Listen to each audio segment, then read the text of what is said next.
Hi, Mark Livesay. Hi, Dan Staten. It's been a while. I didn't know if you would, if I'd get shot or Oh my gosh. choked when I walked in the door this morning.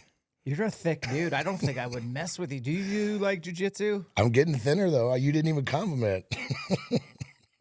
Now, it's slightly thinner. I still think you're the most jacked triathlete Ironman I've ever met. It doesn't make sense. Well, hey, for 59, I'm happy, dude. I can't be happier about that. I thought by 59, things would be falling apart by then, you know?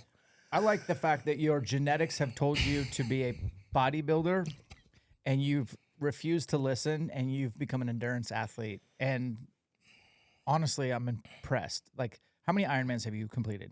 11. Wow. Enough said. You know, it's funny, Dan, you said that on driving over here. It was almost like it was meant to be. I'm coming down the highway and there's a sign saying this weekend, Ironman Coeur d'Alene in Coeur d'Alene. I'm like, I just had to smile. That's where I retired. That was your last one? My very last race was 2007 Ironman Coeur d'Alene. Right before they did it. Now, they did away with it for a while and then they brought it back, I guess, right? Oh, yeah. Yep. Yeah, my last race. Coeur d'Alene, that's the only Ironman that I've ever done twice. That good. No, it was that bad.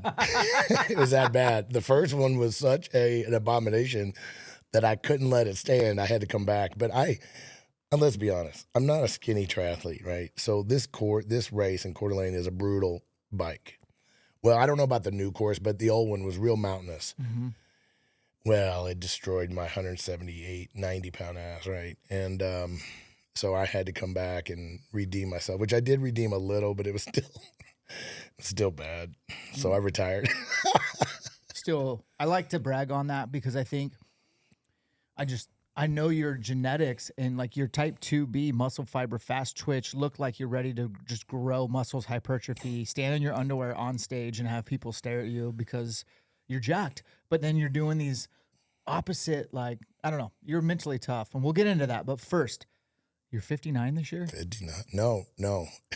Is the 6-0? October 20th, dude, elk season this year, I'm going to be 60. No way. I don't like saying it, but it's the truth. And I'm a truth teller. Well, shout out to the good Lord that you'll be elk hunting when you're 60. Little hobbly probably this year, but still doing it. Yeah, I want to hear about this because we both had surgeries in 2025. I know. I was going to ask you about yours. You seem to have done really, really well. And that's a hard one to come back from, too. The one you had is real hard. Have you had it? No, but obviously I played football for a long time, and I've watched a lot of dudes go through it, right? Mm-hmm. You had ACL, right? Yeah. Dude, there's only two paths with that. It's either, from what I can tell, everybody I've known that's had it either was okay or it was terrible. Yeah. There was not a lot of middle of the roads. Like, it either works really well or you're practically disabled, you know? Well, I don't know about that. I think it either works okay or it doesn't. Because I don't feel like right now, I had the surgery at the very, very end of January, and then the doctor did not release me for PT for 4 weeks. And he said, because it's me. Yeah. You know, and I was like, smart dude. Rude, real rude. So for 4 weeks, I didn't bend this knee. Well, your muscles atrophy in a week or two. And so my first time meeting with my physical therapist, he's like, yeah, I need you out of the brace. Like, why are you wearing a brace? Like, you need to start walking right now. Get rid of the crutches. And I was like, okay. And it's been a nightmare, honestly. It may look good on Instagram or what you see, but you guys probably don't. The real struggle is that it doesn't feel normal. It feels weird. It doesn't have the full range of motion. It is still a lot weaker than the good knee. And I'm battling. And there's no like light in the tunnel. Yeah, but you're 6 months, though. You're still pretty fresh. Yeah. I'm talking, dude. I'm talking after a year. When you look at it a year, and the other thing too is like this is what I've noticed. Guys that perform at high levels, they expect so much out of their abilities that when something like this happens, they favor it and they notice it more. They're looking for it more. They're expecting it to fail. Mm-hmm. You know, and I know you and your personality, the intensity. You're kind of you're looking for the weaknesses, right? You're expecting it to be weak. You want it to be better, but you're like, And I think a lot of it's up here too. Sure. And but that's going to pass after time. Yeah, I like being injured. I know that sounds weird, but like you need a resiliency, metric every once in a while. This is a good one. But you hurt your leg in kind of a weird deal on a hunt or part of a hunt? Part of a hunt. So I tore quads on both sides of my knee, loose from my knee where the attachments are. There's 4 muscles of the quads. Yeah, 4 attachments. I tore them off too. All of them? 2 of the 4. 2 of the 4? The underneath ones, which my surgeon said rarely happens. The underneath rectus ones. femoris? Dude, you're the guy. He says so the problem was when I had the surgery, they had to spread the top 2 to work on the lower. And that caused me a little bit of grief too, because, but anyway, so I was playing basketball with my son. And my son has turned into a beast in the last year. Dude, I'll be honest with him. He's kind of a weakling at first. He just had not come in. I was kind of giving him a little. So then we're out in the driveway right before I left for this hunt. And he says, let's play some basketball. And I said, dang right, boy. So we got at it. And dude, I mean, I used to get taken pretty easy, and all of a sudden he's body checking me and moving in on me. And so it's tied up, and I'm sweating like a dog, and I'm wearing my dude shoes, which was a mistake. And so I break past him, and I'm going to go up for this slam dunk on an 8-foot goal. Mm-hmm. And I remember the days when I could slam on an 8-foot goal, and I guess those days are over because I left a little too. My son said I left from the free throw line. Oh no! And he miscalculated. Anyway, he jumped on my back like LeBron James, and we both went to the ground, and I hit my knee. And I was like, that hurt, but it was no big deal. Got up, shook it off. We played. I beat him by 1. Of course. I couldn't move the next day, but I did beat him. That's all that matters. He doesn't need to know That's that. right. And I got up the next morning. I said, dude, how's it feel to be a loser? And he goes, Dad, anytime. He says, we need a rematch. I'm like, hey, all losers say that. They always want a rematch, right? And so we laughed about it, but I was hurting, Yeah. So I left on this hunt, and we're doing a couple weeks up in Canada, and I get up there and started feeling better, no problem. And we got in some deep snow, like 3-foot deep snow and some logs. Okay. So I kind of tweaked it again. I was like, man, something's up with my leg. But I knew it wasn't my knee. It didn't feel like a knee. Yeah. It was above my knee, like weird. right here. That's so weird. I've never had that injury, right? And so didn't think about it, just was limping around a little bit. And then Brian Call and his cousin ran me over with the snowmobile. They were coming in to pick me up because I was kind of limping around. So they were picking me up because we had one snowmobile, so we had to shuttle to these bait sites. And when they were coming in, and they came in hot, and they lost control of the snowmobile, flipped it over on me. Well, that didn't help my leg. That put me in a little stress. And then that night at the lodge, we got back to the place where we were staying, and I slipped on some carpet steps. And when I caught myself with that same foot, all hell broke loose. And I was like, what just happened? And so from that day, I never bent it again. So I hunted. That was the acute. That was like it the just straw tore off that broke the rest of the way. Then I didn't know it at the time, but I literally thought it was a muscle pull. Right. But I couldn't. So I literally hunted 4 days without bending my leg. With no knee brace, nothing. No, I didn't have nothing. Right. Have you ever gone in 3 feet of snow without bending your leg? No, I don't know how you. Sucked. I turned sideways. Okay. But thank goodness I've got kind of a big booty, because I could use it like a snowplow. I could bust through facing to the right and drag my left foot. Now, the good news is we were baiting on, so we were walking maybe 400 yards, 500 yards, not far, half a mile at the most.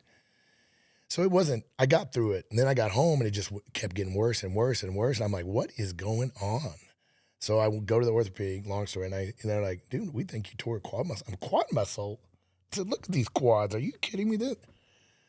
And I think it's what it is. And so by that point, I had a big pocket forming on the inside of my leg. Like my quad had shifted over and was hanging on the inside of my leg. Oh, my God. Are you serious? No, it was like 2 softballs on the inside of my leg. So when do you get an MRI? So they sent me the MRI, and they said, dude, it's a major tear. And I'm like, we got to do surgery like yesterday. So, because it's been 8 days, and they like to do it like 4 days because that's shortening of the muscle, right? So anyway, they got it all back. With whatever, all the cable, whatever they had to use, drilled a bunch of holes, pulled the tendons in. And they said, it's going to be 6 months minimum. And I'm like, oh my gosh. Doing the math real quick. I'm doing the math. This was April 1st. And I'm like, what? So anyway, I'm going for 2 months. I can't bend it. Like you said, I'm losing everything. I mean, atrophy, everything. like but I wasn't losing much atrophy because one of the things I did was there's neural atrophy too. Like you're losing almost like your broadband speed of your brain to the muscle. Well, the difference between you with an ACL, you can't put any weight on it. See, with mine, they wanted me to put weight on it. I just couldn't bend it. Fine. So that saved me, Dan, because I did a lot of one-legged hopping around, feeding llamas with a brace on, right? So that saved my atrophy, I think, because I actually worked harder with that freaking straight leg than I probably would have bending it. Definitely. So it saved muscle now, but the flexion was zero. And so I go in and he bent it and he goes, I think we can do PT. And it was 2 months early. Great. So I go to PT after 2 months and I'm in there 2 weeks. I was at 140 bend already. Okay. And he says, crazy. And so he goes, get after it. And so I'm out. So you're done with PT? No, I'm not done. I got 2 more, but I'm pretty free to do what I want. I just can't go nutso yet. Yeah. But I'm almost 3 months ahead of schedule. I thought I was not going to be out of my brace until August. Dude, good job, man. So anyway, the good Lord looked after me and I took, and I tried to, I wanted to do that. The beat was a BP 157. I was getting ready to try it, but I was doing turmeric and some glucosamine and some creatine, just a few things. And, man, all of a sudden I was feeling like $1 million. And, I think a lot of it's due to, people say this all the time, but legacy genetics and legacy sports training, it pays off. Even if you're out of it for a while, I think it saved me. Yeah. And so anyway, I'm not saying I'm out of the woods yet. I'm still struggling with stairs, like trying to push up with this leg 100%. Yeah. But, dude, I can walk up a hill. I can feed my llamas. I can do this. So how's going downhill? The downhill is fine. But that's where it's going to hurt. Mm-hmm. I'm not getting pain. I'm getting this pain below my knee right now. They're going to figure out try to see if that's related or what. But, what an obscure injury, man. Yeah. And then like a series of events that just were almost unavoidable. I must have tweaked it in the basketball. Yeah. I never knew that an impact would tear a quad. Oh, dude, yeah. There's some ground reaction forces. I guess when it reacted from the, Definitely. whatever happened. But, whatever. I never dreamed I'd have a torn quad. I never even heard of a torn quad before. And so, anyway, I'm back at it. Good for you. Are you cycling quite a bit, too? I'm back. I have just started. They just let me just start. I bet that's got to be like – so I'm having really good days where there's no fluid. Mm-hmm. I got pretty good flexion, not quite as good as the other side. And then it takes a while to get warmed up, and then I'm warmed up, and I'm just trying to not favor my good leg. Mm-hmm. And so a lot of times I'll have a mirror, honestly, which is lame. I don't like mirrors, but I'm just like watching my movement. But there'll be a couple of days where like maybe I do too much, and then I have like my PT's like, you got fluid in there. You are grounded for 2 days. You are back on the bike. And so the bike's been kind of like my godsend, like zone 2, low intensity, burn some calories, burn some energy, keep the lungs strong, but like get the blood, like give it a chance to kind of, calm down, diffuse the situation. I'm just now to it. Last week I rode it for the first time. Do you have a trainer? Well, no. I'm a PT person, but that's it. No trainer. Oh, I mean like a bike trainer. Oh, yes. Yeah. I have a Peloton. We have a Peloton. Okay. And I live a half a mile from the gym. Yeah. So I'm in a great spot for that. And I'm on the rowing machine again now too. So okay. To get that maximum flex, right? To try to get, with my situation, he asked me right off the bat, he goes, how flexible are you? I said, well, about like rebar. Yeah. I'm not. I'm terrible. Yeah. All through my sports career, that's been one of my weaknesses. I never work it. Like people say work their weaknesses, right? Well, I didn't. I'm always been inflexible.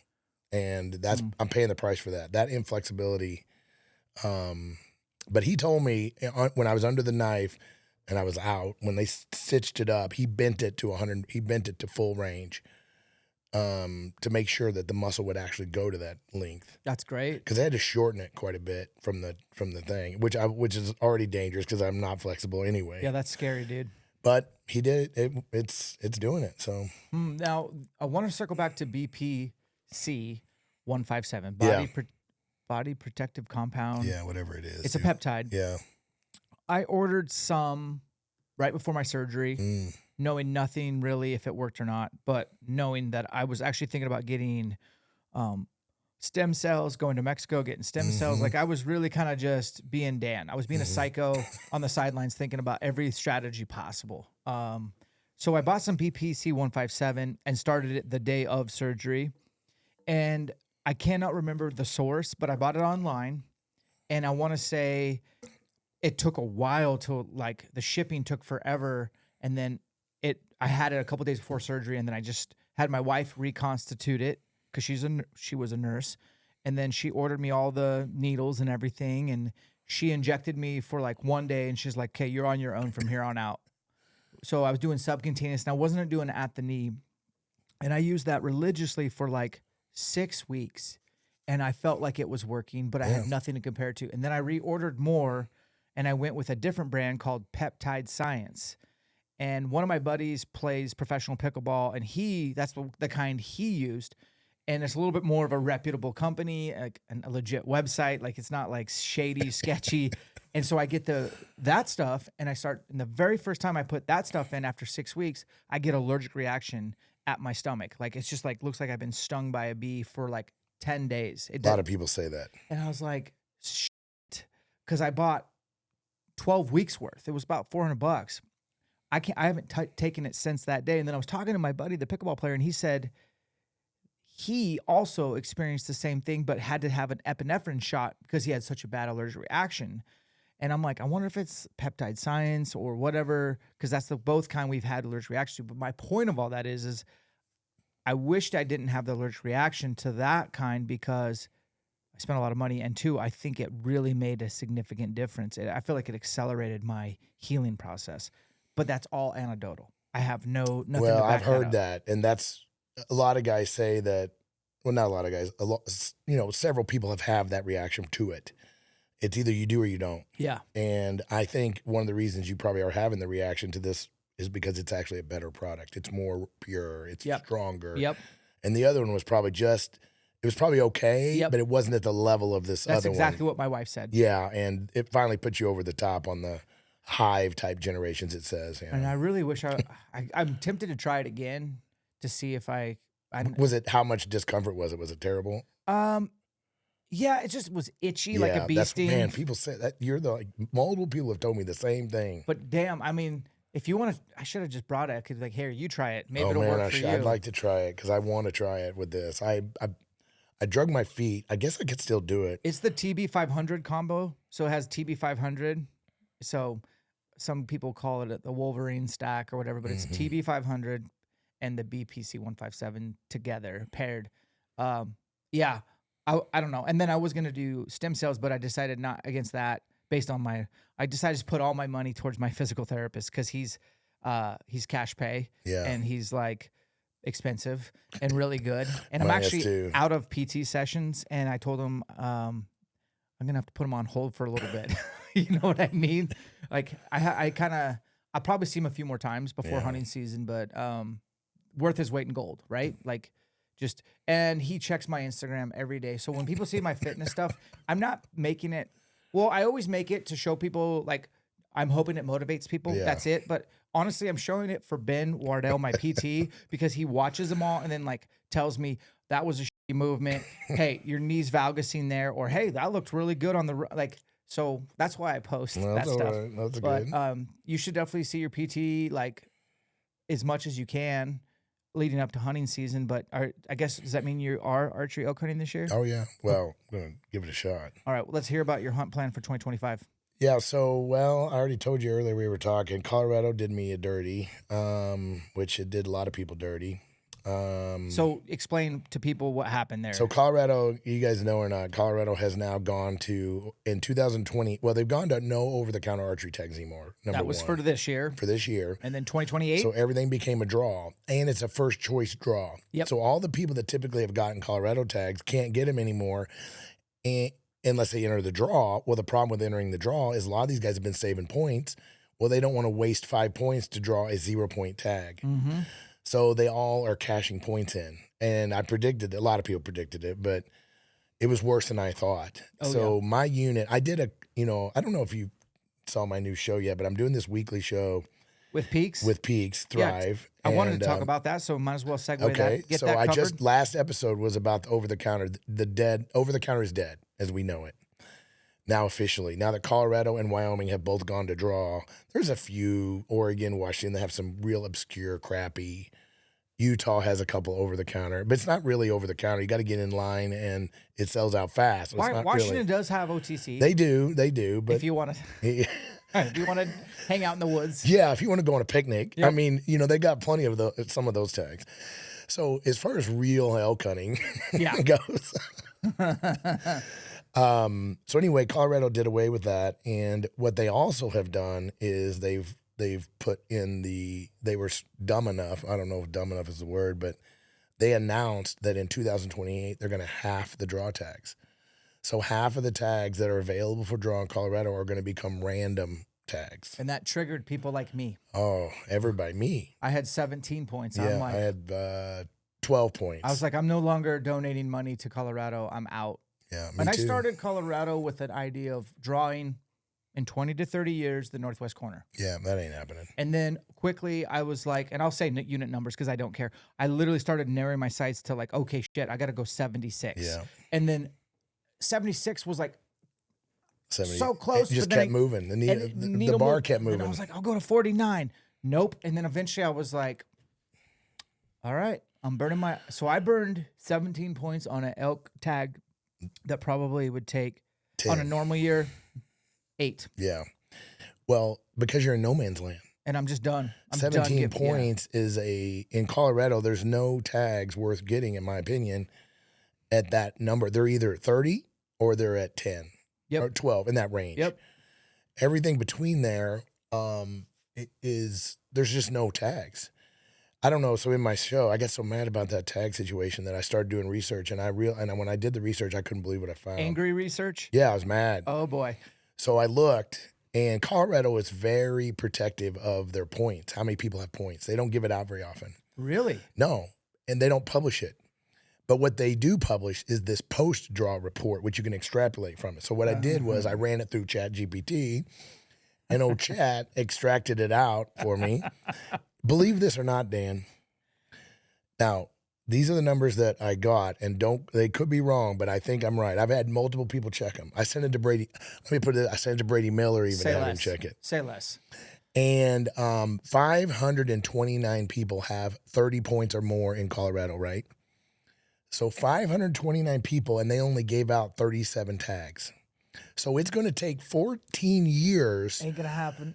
To get that's the people at 30. That's the people that topped out. So then I looked how many people had points at 28 and 29 that are coming up. It's another 580. So over 1,000 people are within 2 years of 30, and they only have 37 tags. Well, they're going to have they're going to have 15 tags coming up in 2028. Yep. Can you imagine having 30 points and not being able to draw a tag? Yeah, that was the writing on the wall. And being 70 years old. No, on top of that, it's just absolutely asinine. So I'm with you, man. So burn your points. Quit giving Colorado money. Yeah. Colorado and Washington are competing for who can become California the fastest. I don't know. I kind of said Idaho is pretty. But they're kind of I'm talking about politics because of with the wolves and everything else. No bear hunting. Let's bring wolves here. Cougars are cool. Anyways, I don't want to make everyone mad. But one thing we should talk about. So you tried to draw Colorado. Yeah. You didn't. No. They did you dirty. Maybe you're going to have to drop down to a pretty crappy hunt. I know. But I'll tell you what. You should ping me when I'm done with my hunt. Okay. And I'll let you know what I think. Okay. Because you're not going back to this one again. Probably. I am never hunting Colorado again. after this is it. And I burned 17 points for mule deer tag as well. See, I've got 14 mule deer. And I can share this too. They're both rifle tags. Oh, really? Yeah, because I did not want to burn archery time in Colorado. I don't blame you. I'm going to bring a bow, but I'm going to be in a rifle season for both those hunts. And I may use a bang stick, and I have no shame in my game. I practice with both. You know what I mean? Yeah. But I am a bow hunter through and through. But if I need to, we'll do out the cheater stick. But I wanted to talk about, speaking of politics, and this is going to be kind of dead on its head, hopefully by the time our pod comes out. But like Senator Mike Lee from Utah is back to the same shenanigans. Have you seen some of his propaganda that he's putting out on the social media platforms? Dude, like justified, just totally justifying why this needs to happen, right? Unfortunately, Mark, it's well done for the untrained ear. I know. I'm going to actually, after tonight, Riley's going to help me make some talking points, and I'm going to make a clapback to his latest reel. Because I'm getting a flood of DMs of like, why aren't you posting about this? Well, quite honestly, I've been in Canada for like last 3 weeks, and I didn't know what was going on. And now that I'm like seeing like this big, beautiful bill, this is getting slipped in there again. It makes me angry because public land hunting is how I started, how I got to where I'm at or wherever I'm at. But just, it's the one thing I hold, like it's the equalizer. Public land hunting is the equalizer. I don't care what you make and how many businesses you have and how many houses. We are equal the second we step on the trailhead.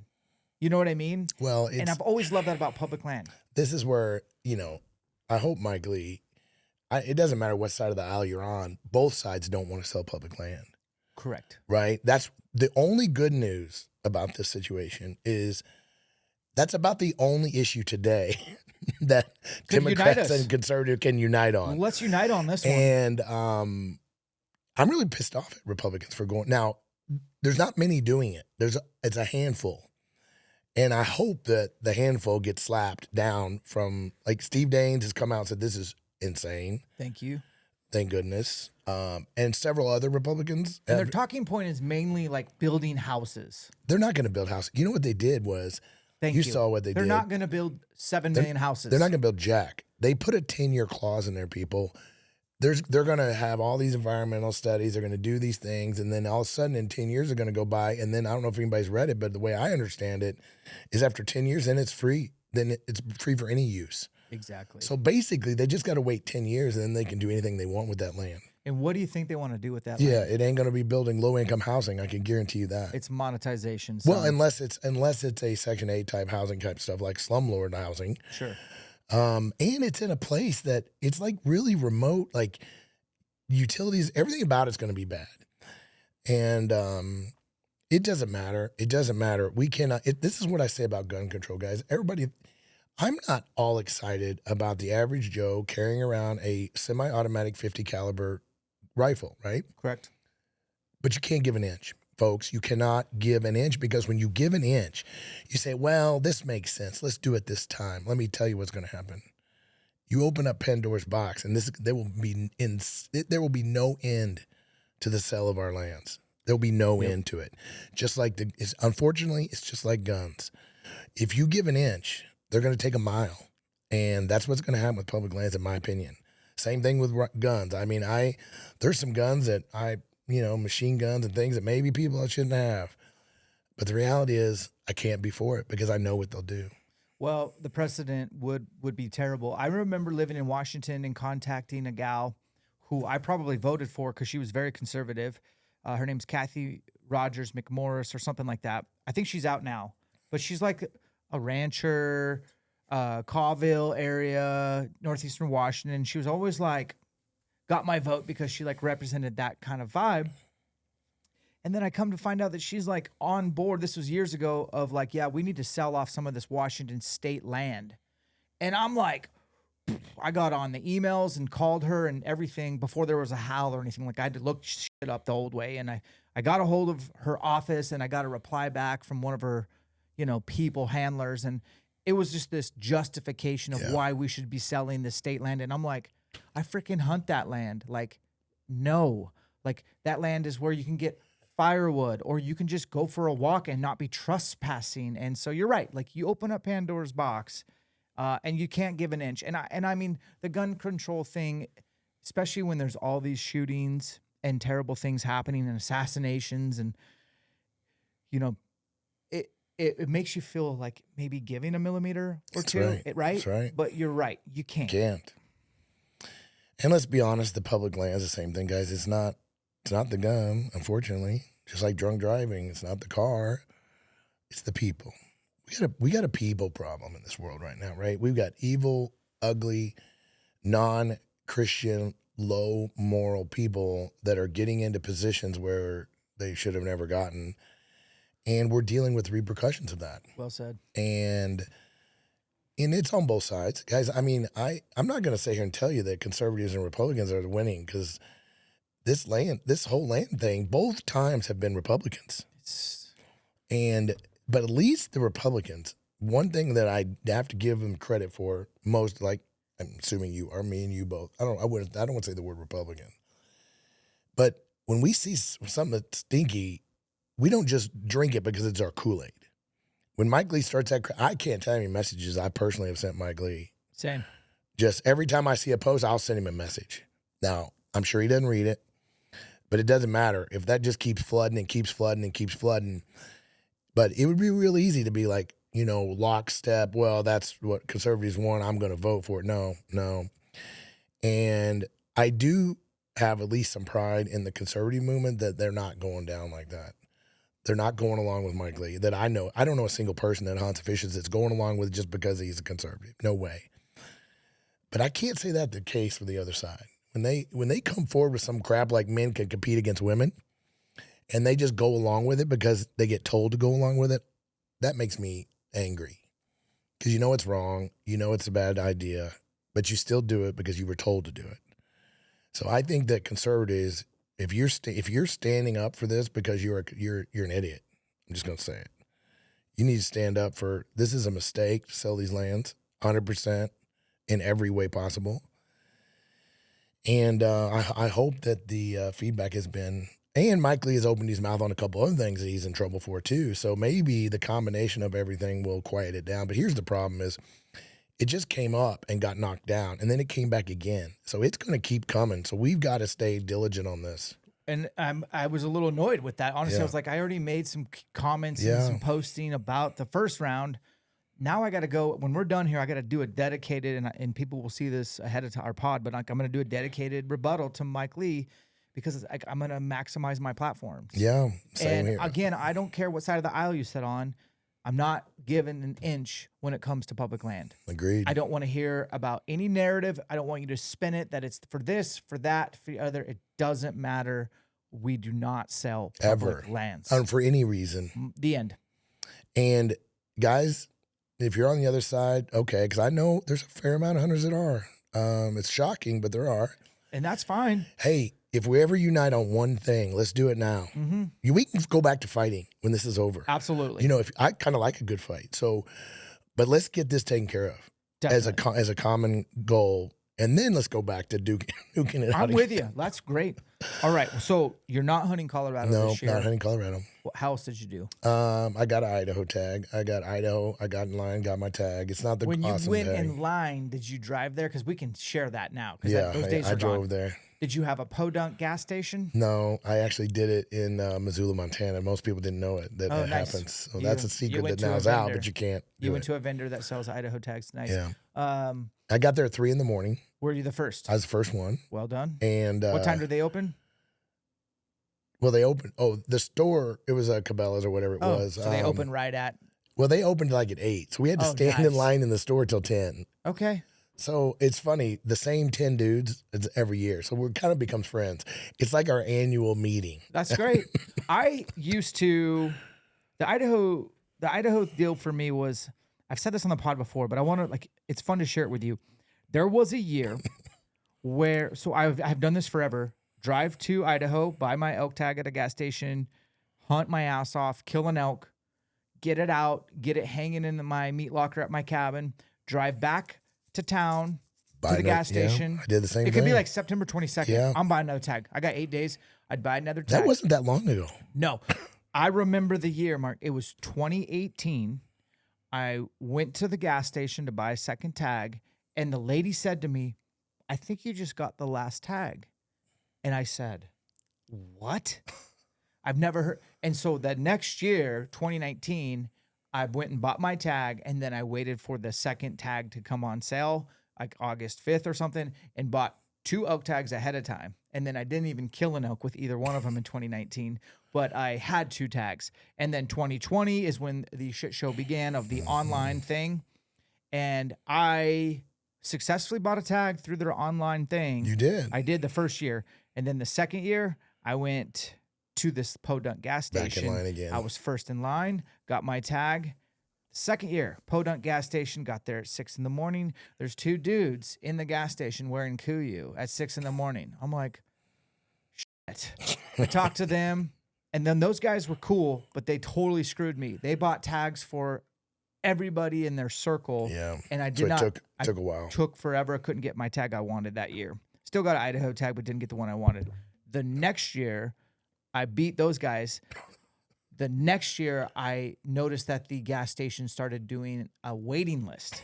And so I went in October, said, hey, have you made your list yet? And they're like, oh, actually, we have one guy on the list. I was like, I'll be number 2. And then they were starting a list They started a list in October. See, that was what was weird. Everybody had their own way of doing it. It's not like, good. It was like some stores did this way. Like Cabela's only let you buy a couple 2 tags. That's fair. That's fair. So but it wasn't a rule. Is the first year, well, I will go to the gas station and buy myself a resident elk tag in Idaho. And I'm here to tell you, that feels good to say.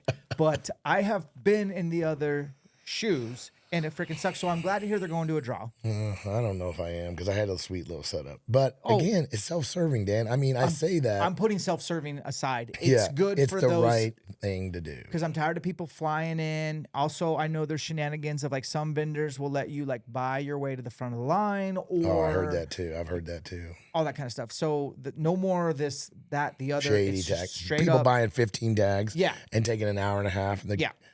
So 2 years ago, I was number 1 in line. Yep. And I bought myself and my son tags. And by the time I checked out, my unit was sold out already. I was the first person in line. Yep. So because what happened was the way it worked at my place, they would print you the tags and then you would go pay for it at another register, right? Yep. So by the time I went to the other register, the guy behind me got up there and it was sold out. I saw on my phone, it clicked up and said sold out. And I was the first in line. That sucks. And so, so the days of getting tags, there's just a couple things. At least now in Idaho, you can go with your buddy now. Amen. Oh, dude, that was the biggest complaint. Yeah, like, what'd you get? Oh, I couldn't get it. Well, this then what are you going to, we're not hunting together. This zone. Well, good luck to you. Call me if you get one. Yeah, exactly. I'll drive across the state. I mean, so the idea to buy the tag too, like you have to buy a license now.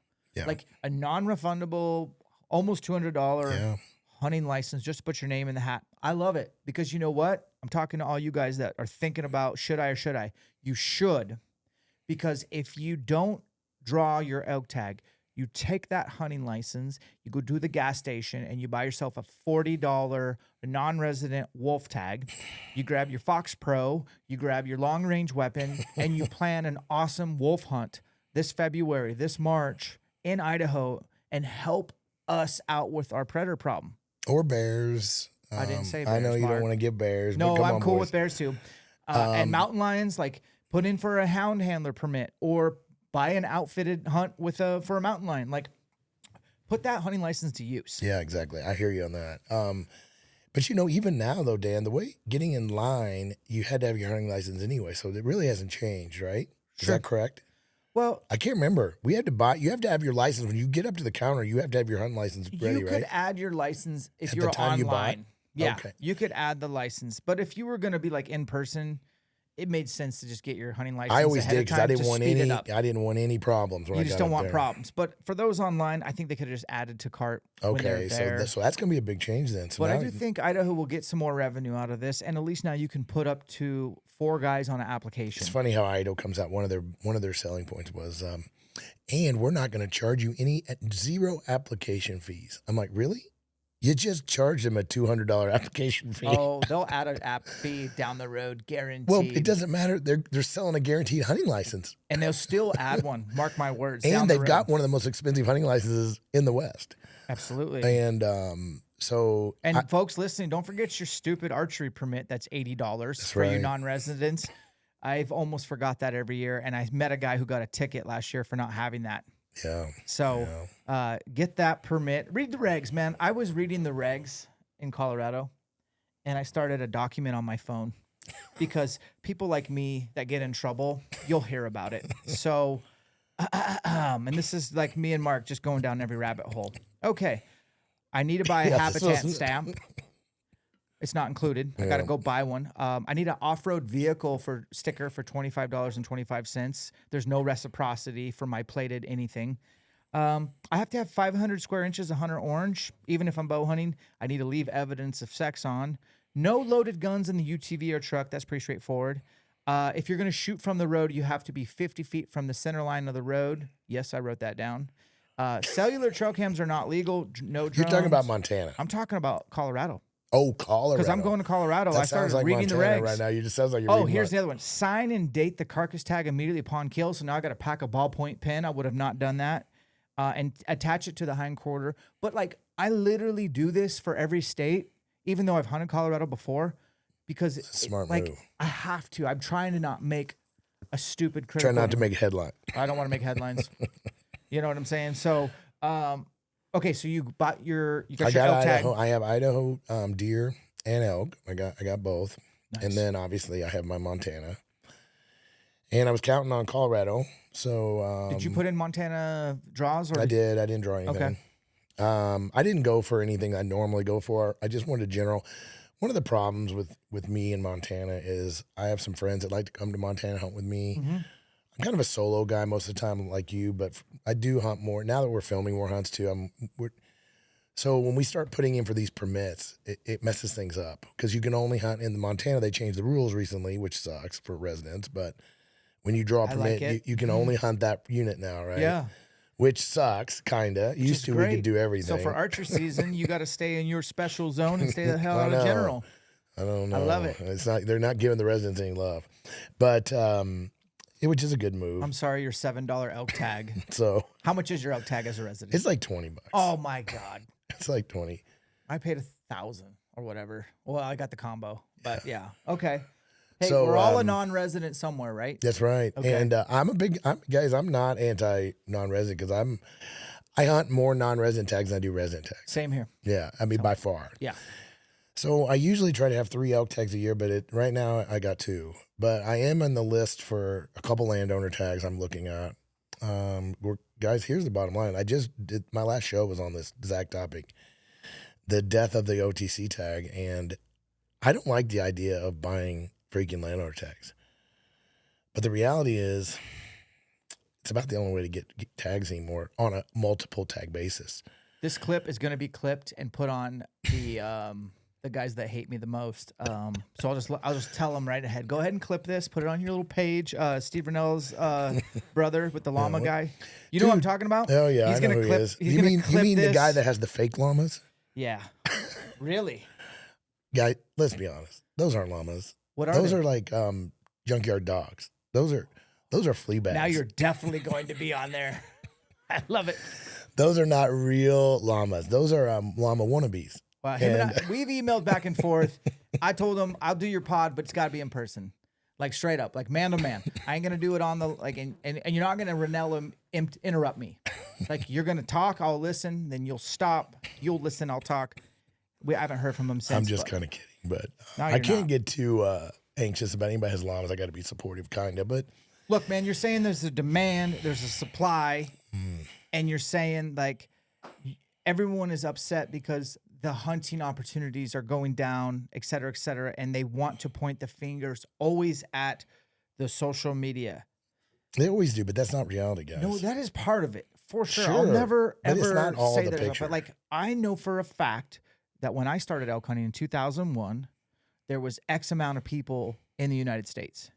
And fast forward to 2025, there are X amount of people in the United States. There are places that I used to hunt right over here, right now, that is no longer a stretch of timber and field and meadows. It's houses to houses. It's been developed. Things are getting developed. Animals are getting pushed out. And so when you push and develop and animals get displaced and carrying capacities go down, sure, you might see more people, whatever, which is why I've always said separations in the preparation. And part of that might be what we're going to talk about in this pod eventually, e-scouting. Maybe a second pod. Some physicality, just some mental toughness to separate yourself. It is competition, but I will never complain that there's too many hunters or too many this. I will never do that because I think at the end of the day, we're all lucky to hunt. That's right. And it's still not the king's, land. It's our land. Now, if you got deep pockets, it doesn't mean an equal outcome. So like if I'm more successful at business and I make 10 million a year and I budget 2% for hunting, what's 2% of 10 mil? Whatever. A lot. A lot of tags. That's a pretty healthy budget. What if you're like someone like me and maybe I make $100,000 a year and I budget 10% of my income exactly. for hunting, and I still can't compare myself to the guy who's budgeting less of his overall income and getting to hunt way cooler places. Life is not fair, Mark. Hey, when I tell you I'm going after landowner tags, I'm telling you budget landowner tags. Be careful what you do there. I did a budget landowner tag one year in New Mexico. But here's the deal is, he's like, it's either that or I don't go. Right? Fair. And here's the thing that people are going to realize. Everybody's on this I'm going to say one more thing, Dan, about this non-resident thing. When I did my study, people don't realize this, but the numbers of non-residents hunting in the West haven't really changed. You guys realize that, right? The tag caps are the caps. They haven't really gone up. Residents have gone up. A lot more people have moved into Idaho. A lot more people have moved into Montana. So when you want to start pointing the finger of how things have gotten crowded, Montana has sold the same number of non-resident tags for years. Thank you. Idaho has as well. Yep. Now, back in the days when we bought the second tag, they still got to the max, but it just took longer to get there, right? Yep. Because they would still sell out like by, well, some years in the early days they didn't when I first started. I could go to Montana a lot of times and buy a tag October 1st. That's right. There was a few tags leftover right? tag. But the reality, guys, is the same numbers of people hunting non-resident or Wyoming, all of it is roughly the same. From a non-resident standpoint. From a non-resident. However, residents are over the counter. So like you just said, you can't wait to go to the gas station and buy your over-the-counter tag. Yep. Well, you're a new resident. So there you go. You just move the needle up one more tick. So there is... But I'm no threat to elk, so that's not a big deal. But you get my point. Yeah, for real. People get worked up about non-residents taking over, but they're not taking over. The states limit the numbers of tags to non-residents. Yeah, they always have. What's Boise's population in 2001 when I started to now? That's right. What's Bozeman's population in 2001 to now? That's right. It's the truth. Look it up. It's insane. Truth. So I think you're hitting the nail on the head, and there will always be, I hate talking about this shit, but there will always be an opportunity for you. I really do believe if you want to hunt hard enough, you can come to like Washington State and buy an over-the-counter tag. Oregon, Western Oregon is over-the-counter still to this day, and Eastern Oregon is a pretty easy draw if you get in the game. Utah, part of Utah is OTC, and then a lot of their limited entry units, you can still hunt, just like in Washington State, on an over-the-counter tag and kill a spike or a cow. Or if you don't draw and you still want to go, I could go call for Mark, my buddy. That's right. I could be your Sherpa, your cheerleader, and your pack mule and get a great experience and get better at elk hunting, even though I'm not holding the weapon. That's right. Like, there's always a way to do these things. Or I could pick up a bear tag while you're elk hunting, you know, and then I could maybe set the carcass of the elk you kill afterwards. I mean, there's so much room for hunting opportunity. And if you're like diehard elk hunter and you just can't, you're tired of it, flip the script. Start burning your vacation May 1st and start doing mountain bear hunting. Yeah. And go get your kicks there. You'll probably realize how awesome it is. I don't know. I don't want to hear about complaining. There's so much opportunity. We live in an abundance. The glass is half full. Well, and the tags still, guys, are to the point, even though they're all draw, if you work the system, you know, Wyoming, you can draw every 4 years, Montana every 3 years, at least currently. Colorado is real easy to draw still.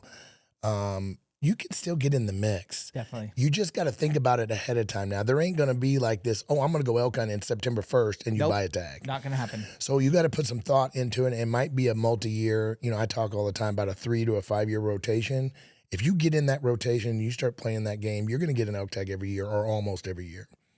I mean, a decent one, not even a crappy one. And between rotating Wyoming, Idaho, Montana, you and maybe you throw in a Utah every now and then, you can do it. Yeah. You just got to get a little more proactive with it. Well, speaking of being proactive, when we come back from the commercial break, we are going to break down Mark's e-scouting course as well as his tool sets. We'll talk about what the differences are, and we'll probably show you some cool stuff so that you can start your e-scouting process right now so that you head to the mountains with plans A through Z and you don't stand on the side of the road trying to download some offline map. I might have done that once or twice. We'll be right back. Born Primitive Outdoor is the clothing we wear, not only in the gym, but more importantly, out in the field. My favorite pant is their most affordable. It's the Terrain. My second favorite is the Frontier Light. It's a very quiet, performance-based material that has 4-way stretch, articulated knees, and performs well. It has ventilation. I also wear the Ridgeline base layers, their mid layers, the Quiver, as well as their Puffy, the Tundra Light, and Heavy. They also have Windstopper jackets, and their rain gear is the only rain gear that I know that has 4-way stretch. It's all performance-driven. It's not camouflage. It is, in my opinion, the best. Use our discount code ELKSHAPE to save some loot and to support us. Check out bornprimitiveoutdoor.com.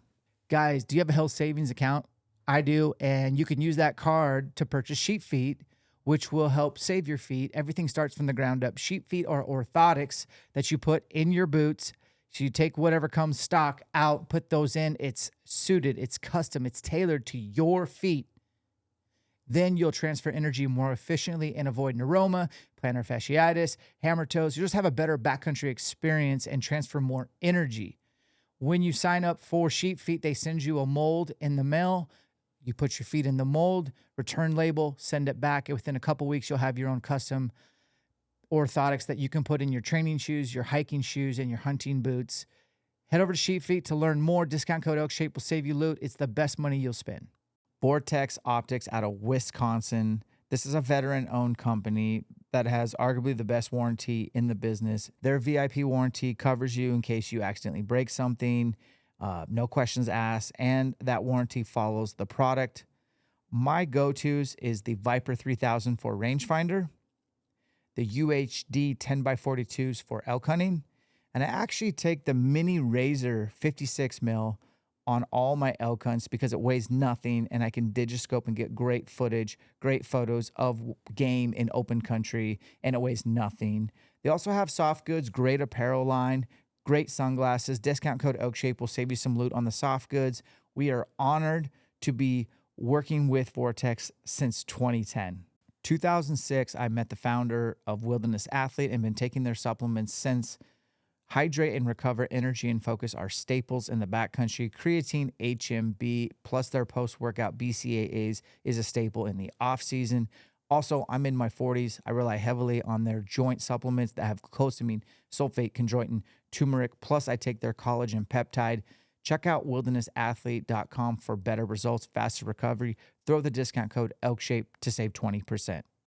Welcome back from the commercial break. We are going to dive into the fundamentals of e-scouting. So I don't want to overwhelm anyone in this podcast. Mark and I did a really good one years back. And Riley, I'm going to task you to find the link to that.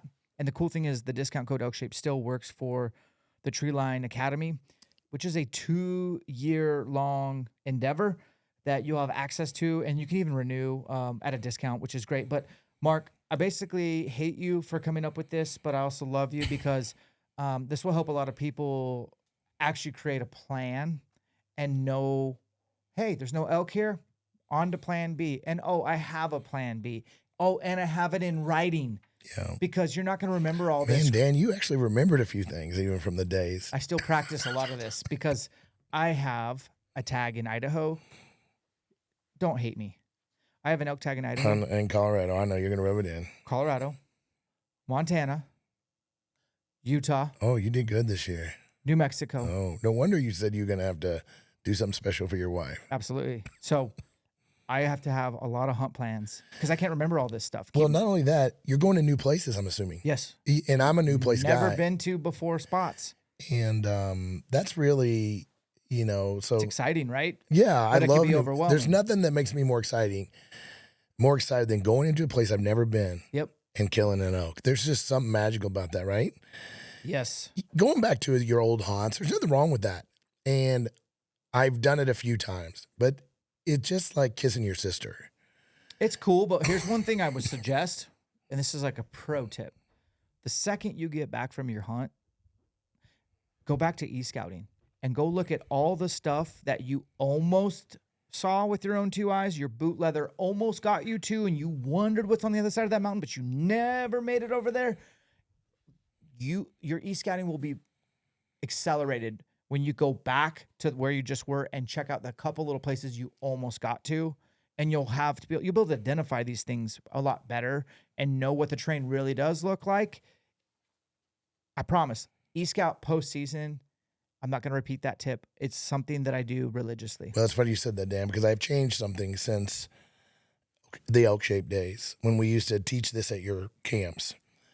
That's how we met, really. Yep. Well, we met at the Western Hunting Summits, I think, for the first time at Ryan Summits, yes. The first time. And then we got to talk about e-scouting. You're like, hey, why don't you come to ELKSHAPE? So I started coming, hanging out with all the dudes. I have to tell you, I had so much fun with Dirk and Joel. And, I mean, you were kind of running around with your head cut off most of the time, but we had fun while you were doing all the work, right? And but I really enjoyed those. And I have to admit, I kind of stole a lot of what you did there when I went and started doing these Peaks elk tours and these bear tours. A lot of what I did there is what I taught at ELKSHAPE. That's cool. So once I got fired from ELKSHAPE and kicked out of the big boy club, I had to go on my own. Yeah. And I will say this: my wife, still to this day, is like, she says Mark Livesay is the best storyteller because you told some great, like, dude, I'm so old. I've lived for a lot of years. So she was at one of our camps, and I don't remember where, but she was like, "Oh my gosh, like I'd go to another one if Mark's going." So my wife's a huge fan of yours, by the way. Well, you know what I always say? I'm a legend in my own mind. Okay, so you said something about coming back from. Let's just start at the end result. Yep. So sometimes you want to look at. Let's go backwards. And you kind of opened the door, so let's do it. So about 5 years ago, I started thinking about this more and more, and I was kind of doing this, but I never really thought about it until people like you started mentioning about after the hunt, and I realized I didn't really cover that much in my course, right? So what I've done, I've made some changes. So I'm really big on colored waypoints. I'm really big on priority of waypoints. And I have a whole modules dedicated to it. But one of the most recent additions is any waypoints that on the hunt, anything you drop as a waypoint while you're on the hunt, use a different color. Now, I use yellow, but use whatever you want. But make sure that's the only time you use it is on the hunt. Because when you get back and you open up your OnX and it's covered in waypoints and you can see all these yellow waypoints mixed in with your pre-hunt, dude, it starts to paint a picture. If they're not differentiated, they get lost in the sea of red. I tell everyone, you really got to get away from using the default color red. There's nothing wrong with having a few waypoints around that are default color, but I call those throwaway waypoints. Those are waypoints that maybe you dropped, you're interested in, but they don't mean anything. The moment a waypoint means something to you, it needs three things, in my opinion. It needs a name that means something, not just glassing knob. It needs a color to prioritize it, and it needs an icon to differentiate what it is. So when you look at your screen, now we're looking at Google Earth here, which I do not do any. I do no colorizing. Now I did some for this demo. I don't spend any time colorizing and icons and stuff in Google Earth. Why? Because you're not taking Google Earth in the field. Nope. The only place you want to do that in is your primary hunt application. So if you're like 90% of the hunters out there and you're using OnX, then the only time you want to colorize, icon, and prioritize is in OnX. Yep. Anything else you're using is just it's just an artboard. So I think of Google Earth as my artboard, but all the points that I eventually put in here will be transferred to onX for my final hunt plan to go into the mountains with. So 2 things, and Brady Miller is the one that gave me this last one. So marking all of your in the field waypoints as a color. Mm-hmm. And the next one is any game animals that you run into, that's your target game. Even deer if you want. But point is, every elk you glass, every elk you see, every elk you shoot gets a black waypoint. All right, it doesn't matter, guys. Don't get caught up in the colors. Just different. Yep. It's amazing. Yeah, when you see where all the animals mix in with your waypoints, where your yellows are, where your one pre-hunt, dude, if you're looking at onX and it doesn't speak to you, then you're not doing it at the level I'm explaining. When you look at onX, when you get done with your hunt or even before the hunt, it should speak to you. You should be able to see where all these colors, where all the priority colors. I use a 3-tier priority. I use a high priority, a medium priority, low priority. And high priority, make sure it's not the default color, which I used to use for years, meaning don't use red as your primary because that's the default color. I use orange now in onX. So come up with a scheme is what I'm saying. It doesn't matter what it is, just have yours. If you want to use mine, then I explain it in the course. But feel free to do your own, right? Yeah. But the point is have something because like you just said, you're going to hunt 3 states, 4 states, 5 states. Things are going to get lost in the mix. You're going to remember a drainage from one spot. You're going to think.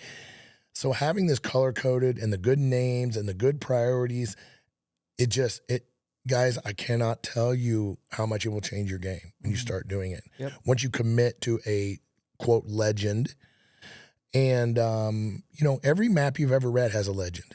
Why wouldn't your e-scouting plan have a legend? So you know what I'm saying, right? I would say mic drop right there. Pause. Do what he's telling you. This will enable you to go back after the season and honestly evaluate your e-scouting abilities. If there isn't a bunch of black icons of animals near where you thought that's those exactly points, my point. You're missing the mark there. Well, but it helps you adjust. It helps you look where you thought the elk were going to be to where they really were. Yep. And maybe you'll start uncovering things that I'm not even. Yeah. I mean, I doubt it because, I'm the world's greatest e-scouter. But also, Mark, you got to remember, like, certain places I hunt are, like, going to go change year to year based on moisture. That's right. Like, the elk will always, and write this down, folks, the elk will always know where the 5-star restaurants are. They will always know where the 1-star. They will always know where the best eats are. And that changes in certain, like I know in Idaho, places I hunt. Dude, I don't know where the elk are going to be for this next year because I don't know what kind of precipitation. Well, now you do know because I just added a new layer in my toolkits just we're going to have to get into that. So let's stick with the fundamentals of your course. Okay. But I really want to dive into your toolkits. Well, first of all, let's talk about that. So, guys, in the course, what I've come up with over the years, this will be my 36th year hunting elk. I'm excited. I'm going to be 60 years old this year. I don't say that very often, October but since 20th, we've already talked about it, calendars. October 20th, send me a birthday wish. Hopefully I'll be hunting somewhere. When I started doing this, I didn't really have a method to this. I knew I was doing all these things, but I didn't really know why I was doing them. But what I started doing was after, I don't know how many years before I started doing it this way, but I'm really I'm geeky about GPSs, waypoints. I've owned every GPS known to man. I've had every onX card there was, every app that's ever been, every app that's ever been developed. Guys, I have memberships at every one, and I pay for all of them. And I have them all. I geek out on it. So I've done really good over the years of saving all my data points. Now, I was not very good in the early days of labeling and coloring and iconing, but when I went back and I looked at every elk encounter I ever had for years, where was I encountering them? What was the common denominator between the topographic map and the aerial photo and elk being there? And what I came up with, and guys, this is not that revolutionary, but there's 12 core things. And my entire course is based on 12 core elk finding features. Everything around it is based on that. Now, we talk a lot about making plans and backup plans, all that as well. But when it comes to finding elk, I personally follow the Bible for me is I have to find areas that have 6 or more or 7 or more, whatever. There's no magic number, but greater than 1. A lot of guys tell me, Mark, I hunt the North Slopes. I'm like, yeah. In archery season, yeah, well, that's good. I like it too. Okay, what else? Well, north slopes. I'm a north slope guy. I'm like, well, what about the steepness? Well, just as long as it's north. I'm like, oh. Well, what about, does it have any benches? Well, no, just north. Guys, north by itself is a great feature, but remember, it's only one. It's one filter. It's one of the 12. So bench features is one. Slope orientation is another. What's the magical degree? The magic degree. Slope percentage is one.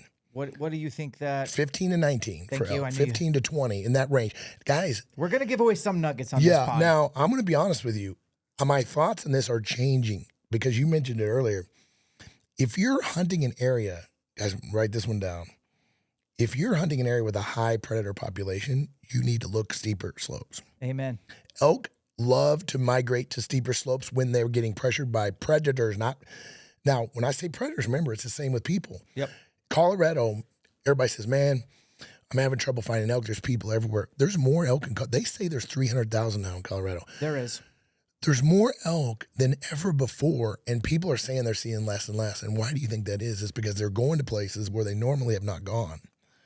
So in Colorado, with high pressure, I've changed my opinion. One, they're going into these massive beetle kills more in Colorado than they've ever done, and they're inhabiting the steep mountain goat countries. I was going to say, if you happen to be hunting Utah, I'm not going to say which mountain range, but if you're not finding elk, go where the mountain goats are. That's right. You look steeper. You'll look steeper. The more pressure, the steeper you need to look. Amen. And everybody, they look at Boulder Unit in Utah where they only give out so many tags and the elk are just running around in flat fields. Of course. But when you go to over-the-counter unit in Colorado and there's 97 trucks at the trailhead, you can't use my 12 features only. Certain features become priority.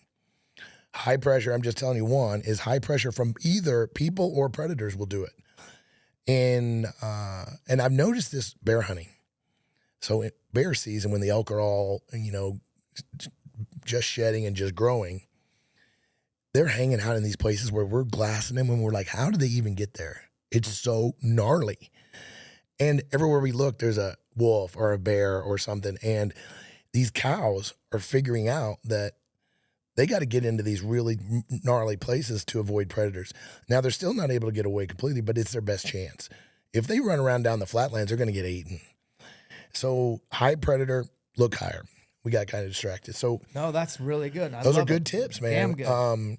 So anyway, there's 12 features that I cover, from benches to saddles to slope angles to slope orientation to what else is there on there? Oh, to the right drainages and canyons, the meadows, how to evaluate meadows. Because, guys, here's the reality about elk hunting. And you also go over how to evaluate burns, which burns, I don't want to dive beetle too deep. kills, Yeah, all of it. Yep. So that's an interesting point, because burns and beetle kills are two of my favorite places to hunt, but you got to know what you're doing. Now, with a burn, it's pretty easy. Yeah. You open up OnX or you open up Google My Toolkit and you look and see what ages are. You make some determinations. You look for other features. But, guys, don't get tunnel vision. Remember, there's 12. Just because it's a burn doesn't mean there's elk there. A burn is one of the 12. I like burns if they're in the right age, the right year, and the right slope steepness. And we cover all that. But remember, it's only one feature. But when you e-scout an area and you find an area that has 6 or more of the features, there is a very, very, very, very good chance you're going to run into elk. Now, will you run into a 400-inch bull? Guys, I haven't, my e-scouting hasn't gotten that good yet. Obviously, because I've never killed a 400-inch bull. Honestly, I've never killed above a 350 bull. So, I've killed a lot of bulls, but not anything over 350. And so if you're looking for somebody that can tell you where the 400-inch bulls are, you're going to have to talk to somebody else. Maybe talk to Dan. But me... Nope. Talk to Dan Evans. Yeah, that's right. But I'm telling you that if you're looking for bulls and you're looking for elk herds, that's what we're focused on, right? But what I was saying was, what most people don't realize is the other thing I've done over the years, I've read about every elk study that's ever been published, from habitat to everything. I've read them all. If I can find it, I read it. There's so much data in those things. And if you're not looking at elk management reports and you're not looking at the annual survey, aerial surveys, and reading habitat reports, and what you're missing out. There's so many gold nuggets in those things. Those people don't realize how many great elk hunting tips they're giving away.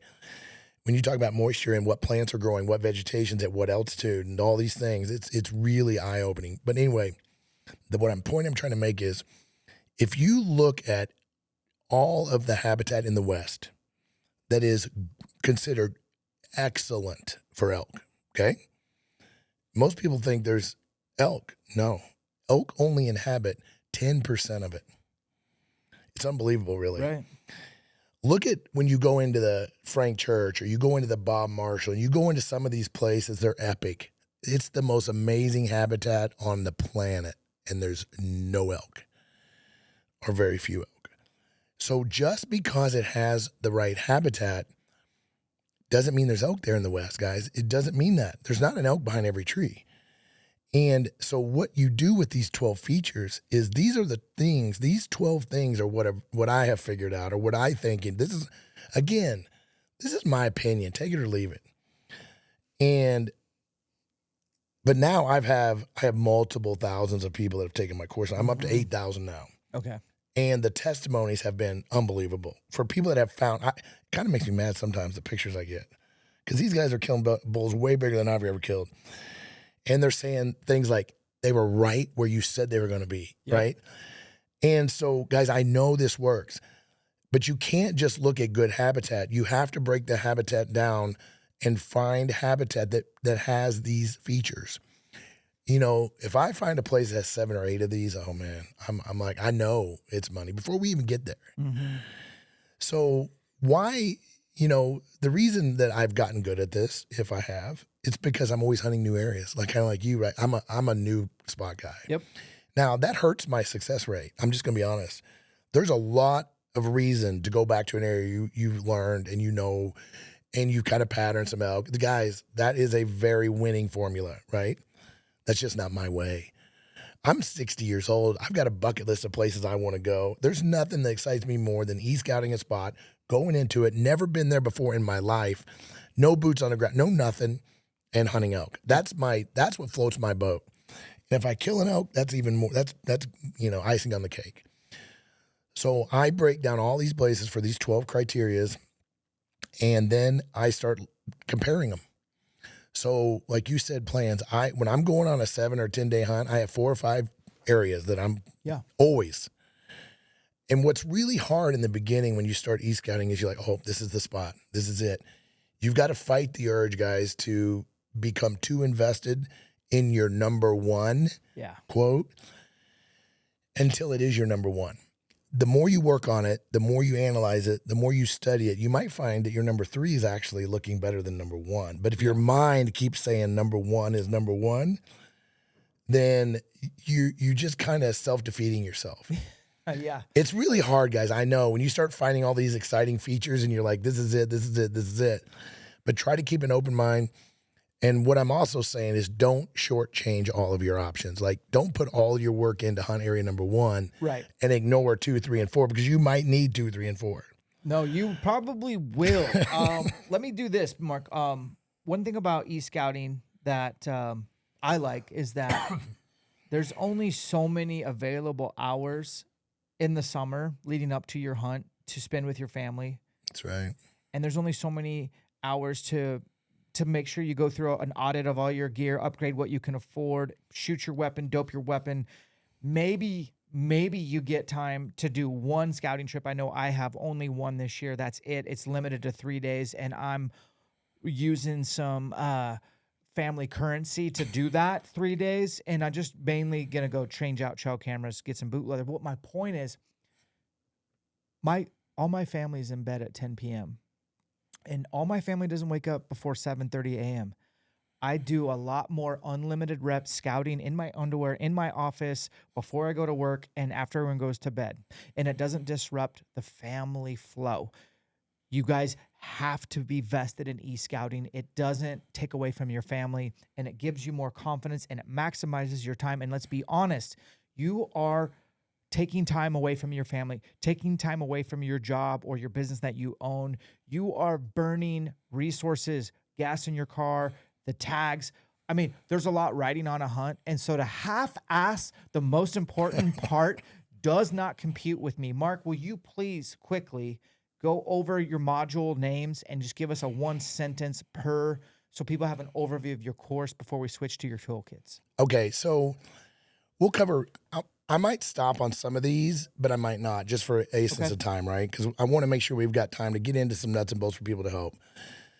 But a lot of people, guys, there's a lot of information on my website that gives you a lot of information about this. And here's the bottom line. It's 100% guarantee.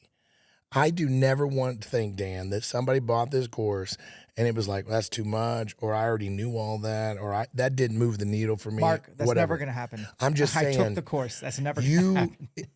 I'm so confident in it, and I'm so, not just confident in it, but I just don't want people to buy things they don't want. So if you buy this course and it's just not what I've said it is, then you say the word and it's over. Fair.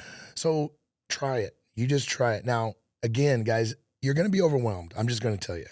This is not something you buy on August 29th when you're going to go hunting on September 1st. No, you don't want to drink from a fire hose August 29th. It's 40 hours of video. Yeah. So it's getting ready to get an upgrade. Oh, God. So the upgrade is going to be pushing in the 50s probably. Okay. So we go through some very basic things in the beginning, the realities of e-scouting, like what the pitfalls of what a lot of guys end up falling into, limitations. Most guys do not evaluate their own limitations appropriately. Like, how far can you reasonably get an elk out? How far can you, right? They think they're going to go 10 miles in, but they haven't factored the 4 trips. On X will lie to you, myself included. I have been fooled to be like, I'm going to cover all these 3 basins in one day. I would need a week and potentially a helicopter. You cannot overvalue it. You've got to understand it. And when I look at the course, I'm kind of like the government, Dan. I can see everything you look at in my course. Now, I'm not going to do that. But the most skipped modules is realities and limitations, because everybody thinks they got it.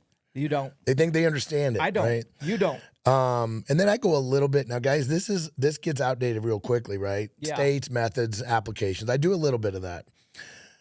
I think a lot of guys don't understand what elk eat during the different periods of the year as well. They don't know what they're looking for. People think elk, grass, meadows. No. Guys, they eat as much forbs, woody plants, and browse. They don't eat as much as deer. But during certain times of year, they really key in on that. Newsflash, North Idaho elk don't eat a single blade of grass. They browse probably a lot. So you have to realize that where the elk live and how they make their living is going to be different. And if you can't differentiate that, the needs of an elk, you're not punching an elk tag. Well, you'd be surprised the range of food that elk eat. People get really shocked when they start seeing the list of what elk prefer and what they don't prefer. So don't ignore that. That's a pretty long one. Core hunt areas. Guys, this next one is where I really talk about what a core hunt area is. People think a hunt area is their hunt plan, and that's not true. A hunt area is an area that you have e-scouted that you could do your entire hunt in, 7-10 days in, right? You need 4 of those, 3 of those, 2 of those, 5 of those, whatever. You need multiples of those, and those combined is what makes up your hunt plan. Yep. So don't get confused with those two, and I break that down.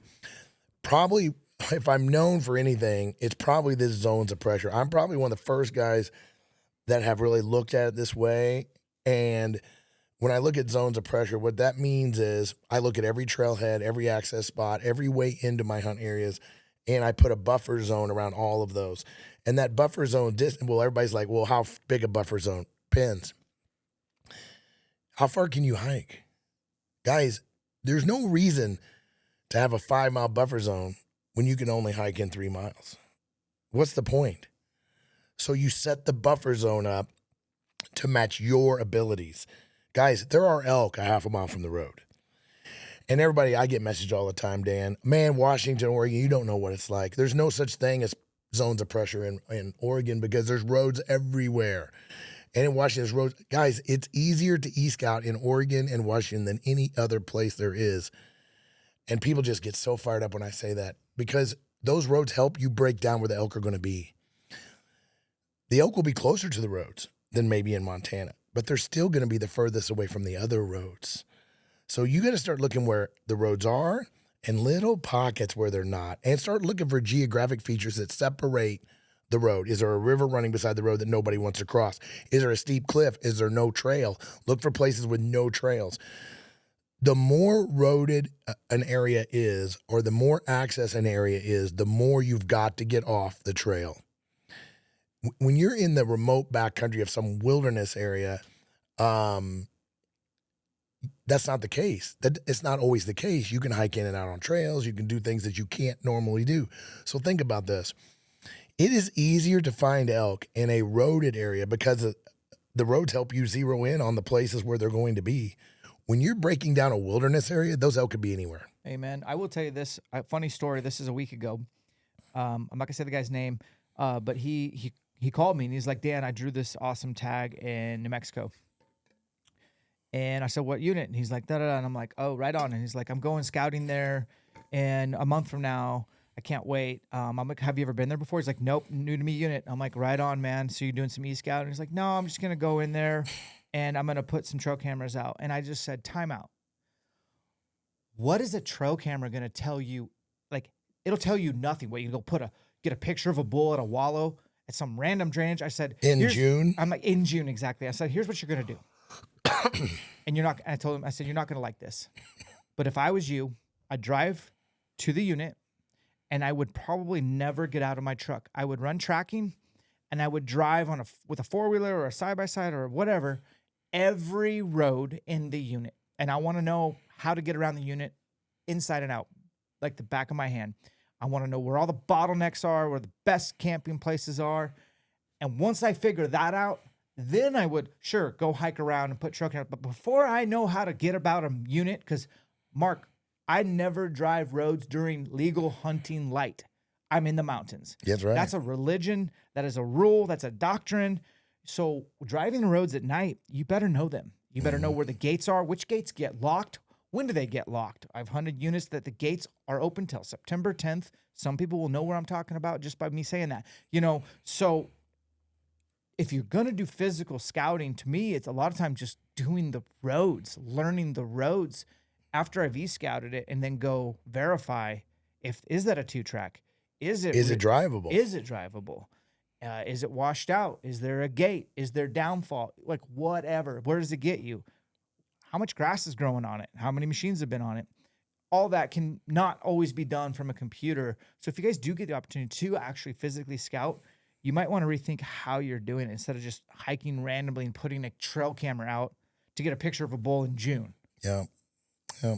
Hey, who doesn't love to see big bulls on camera, right? That's great. But guys, New Mexico particularly, these are pressure animals. New Mexico particularly, they didn't survive by being stupid. They worked those water holes. What I'd rather see you doing in New Mexico, I don't say this very often, but since I'm on your podcast, I would get on Google Earth. I would zoom in on every water hole that I could identify. Yeah. And I would go to Google Earth because, nothing against OnX. OnX has its purpose for everything else, but for this purpose only, there's only one tool you can use, and it's Google Earth. And what I do is I mark every water hole there is, because water's one of the 12 features, right? Amen. But it's not one of my 12 features in Montana. No. It's not one of my 12 features even in Idaho in most areas. Colorado, no. New Mexico, yes. Arizona, yes. What I do is I zoom in on waterhole A. Let's call it tank B. I look at every year of image that Google Earth that I can possibly see. I hate you for sharing. And I look at every date. If there's water in that water hole in August and July and September and October of every single year, then it gets a high priority color for me for a water hole. If it's podcast is over, guys. If it's only half the year, then that gets a secondary priority. And I make notes because, guys, here's the thing. You got to put notes when you're doing this because once you look at 100 water holes, you're going to forget. There's a notes feature in there. Make sure you use it for water holes. That's probably, you might want to edit that one out. Nope, man. we're keeping it. You guys are welcome. You page back through Google Earth and look at, you're going to know real quick if that water's going to be there or not. So you just saved yourself from walking 5 miles in to check that water hole. Unless you just want to put a trail cam on, great. Next on the tree with 9 other trail cams. Yeah. Don't think going to New Mexico, you're going to find a water hole that nobody knows about. It's only happened to me one time. I would almost say that for anywhere, anything. Yes. And also, there's no secret spots anymore, for guys. the guys who've hunted this spot for 25 years, when you tell me that, I chuckle inside because it's like, so what? It doesn't matter how long you've hunted this piece of public ground. Today I'm in it and you're in it. Let's behave. Let's cooperate. You're going to have that happen at some point. And they always say a minimum 20 years I've been hunting this spot. That's fine. Today's a new day. Anyways, I digress. It's funny you said that. I'm going to say something else about that because I would say in the last 2 years, Dan, a big majority of my students are people that have hunted the same spot for 15 years. What's happened is they've gone to their grandfather's spot. Yeah. Their dad showed them how to hunt there, right? They've killed a lot of elk there over the years. But now it's not what it used to be. Predators have moved in. More people. You've moved in. Yeah. Something has changed their area. Well, now they've been hunting the same place for their whole life. And I got guys that have been hunting 15 years of elk. They probably know more about killing bulls than I ever will know. But they have no ability to find a new place. Yeah. Because they've just been going to the same place. They know they go to drainage A, and if they don't find a bull there, they go to drainage B, and if they don't find one there. And they've got this trap line that they run. And by the time their hunt is over, they've killed a bull at one of these drainages. And it's worked for years. But now all of a sudden, it's not working. Or they've just got the itch to try something new. But a lot of guys say, well, I just don't know what to do, so I'm just going to go back to the same spot. If I had to do that, Dan, I'd cut my throat. I'd quit elk hunting. Absolutely. I would. Yeah. If somebody made me hunt elk in the same spot for the rest of my life, I'd be done with elk hunting. Maybe not. But it would be hard for me. I just, so anyway, that's the point. So when it comes to zones of pressure, so you were just saying, driving roads. Guys, I'm just going to give you a sample of what I talk about in this. It's not just putting these buffer zones and looking for the dead spaces. I look at every road. Do you know how fast you can fly along a road in Google Earth versus driving? Mm-hmm. And you're like, well, what would that do for me? Well, guys, the image quality in Google Earth now is so freaking good. Yeah. Any images above 2019 are exceptionally good now. I draw a line. This is another tip I don't say very often. I'll trace all the roads, and I use a function in Google Earth called Tours, and I set it 50 feet off the ground at a certain speed, and I fly every road. Yep. What am I looking? You're like, well, why are you doing that, Mark? I'm looking for, can I see grass in the middle of that road? You know, when on a two-track. Yeah. If you can see grass in the middle, that means it's used, but it's not outrageously used. And then you can start seeing how rough it is. Guys, you can make a lot of determinations on roads and road use with never stepping foot. And I do the same with trails. When I find a trail, I see where it goes through the open meadow. I see where it goes through an opening. I zoom in on it. I look at the trail. We're like, well, what do you look for, Mark? Can you see grass growing in the trail? If you can't, then that trail's getting used a lot. I look for multiple trails side by side. If I start seeing multiple spider trails, what's that tell me? Livestock, maybe. Yeah. How well can I see the trail? Can I visibly even see it? If you can't see it, you start getting excited. Well, then you start asking yourself, why can't you see it? You're like, is the trail been maintained? Is there a bunch of deadfall on this trail? Nobody can even hike this trail. All these questions, guys, I don't want to get too far into this, but these are all things that you can do before you ever get there that keeps you from making mistakes. Every minute on that elk hunt, you want to be productive. Amen. There's nothing worse, is there? Hiking into a spot, finding out the trail you can't get any farther, driving a road you thought went through and it didn't go through, going in 5 miles, running into a bunch of dudes that you found out only hiked a quarter mile from another road that you missed. Yep. These are all things, guys, that are hunt killers. We only have 10 days, 12 days. How many days you got? Whatever it is, that's all you got. It's a finite number. Don't forget driving time too there. Yeah, so don't waste it. Yeah. So all this pressure stuff, guys, they want to go right to the elk finding features, right? No, that's the feature. But those are the things, if you don't lay the groundwork, it's like building your house without a foundation. Yeah, that's... So that hunt parameters is the next one, right? Guys, I recommend for newer hunters particularly, you draw a radius of what your capability is in your hunt area from your access spot. Be honest with Let's yourself. say it's 7 miles. Let's say it's 5 miles. You draw a circle, right? Well, you use Google Earth, use whatever that can do circles. And I create a hunt parameter for every hunt area that shows me what my limits are. And that way you're not e-scouting areas that you can't hunt. How many times have you caught yourself, this looks great, and all of a sudden you realize you're 20 miles from the trailhead. Yeah. You're like, oh, crap, I just wasted 30 minutes looking at an area I can't get to. And so, it's a simple tactic, but it works. By the way, I probably could get there, but can I get an elk out of there and not lose meat? You got to remember, that should be one of your parameters. And you got to evaluate that. If you don't have llamas like Mark, or if you don't know a packer, if you're hunting solo, you got to remember, like, how many trips is it going to be? How many trips is it going to be, Dan, for the average guy? Oh, man, more than 2. Dude, it's going to be 3. You know it is. It's going to be more than 2. 4, maybe. Most likely 4. But if you're not going to wreck yourself. Yeah, 2 per guy. Here's the thing, guys. You guys are always like, well, I could carry a 100-pound pack. Yeah, for the first trip. Yeah. A lot of guys can pack out 100-plus pounds, and then they're wrecked. You're going to hurt in places you didn't know. And then when it comes to round 2, round 3, that's when things start getting rough. And then for guys like me, I got another hunt right around the corner. That's right. And I got to be smart about this pack out.